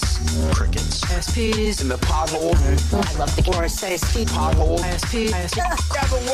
Thanks to you, Ed. Is this Groundhog Day 2? We are watching that was Attorney General Eric Holder ABDs about some Republicans at home are already beating the drums of war. Today, the Pentagon refuted that claim. And he said the American people do not want him to, quote, dwindling, they do not want him dwindling his thumbs. You can get a gig as a contortionist, intravenous fluids and pills coated with gelatin. We don't leave our women or men in uniform behind. It's a monument to the hubris of Dick Cheney, Representative Raul Labrador. The years of abuse, I personally apologize to Mr. Peebles. Just ask to soon-to-be former Congressman. Democrats are outright jitty. CIA's counterterrorism center. Veteran Affairs Secretary Shinseki. Why do I always mess up his name? Shinseki. I love my critics. I have fun with that. You're having a lot of fun. You're like a ship. Just keep going. Big, strong guys, some wonderful women. They're all hugging, kissing. Everyone's crying. Somebody said, did she have a facelift? No. Did she have this? Did she have that? I mean, the speculation, which is what you need. You need different. You need like the opposite. I did nothing wrong. There was no collusion. Any collusion? I love trade. You know, trade's always been my thing. Even 20 years ago, when we have the laws changed, it'll be like perfecto. I signed an agreement where we get everything. Yeah, they said they will stop me. Up next on tonight's Open Mic Night, we have someone here going by the name of Kim Jong Trevor. Please put your hands up. This is a love song for a special friend. We primed our missiles last night pre-flight. 0 hour, 9 a.m. And it's gonna be high over Japan by then.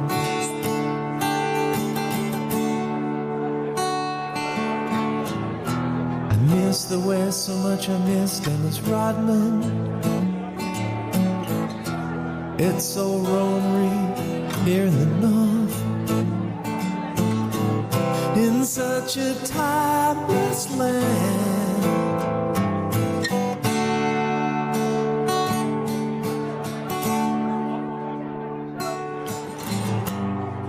It's gonna be a long, long time till Dennis Rodman gets the calm drum down. I'm not the man they think I am outside. Oh, I'm a rocket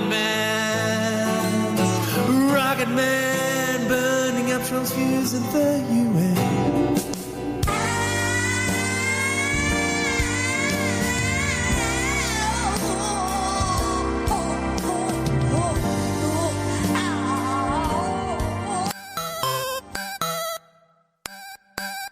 The best podcast in the universe. Mofo. Dvorak.org/NA.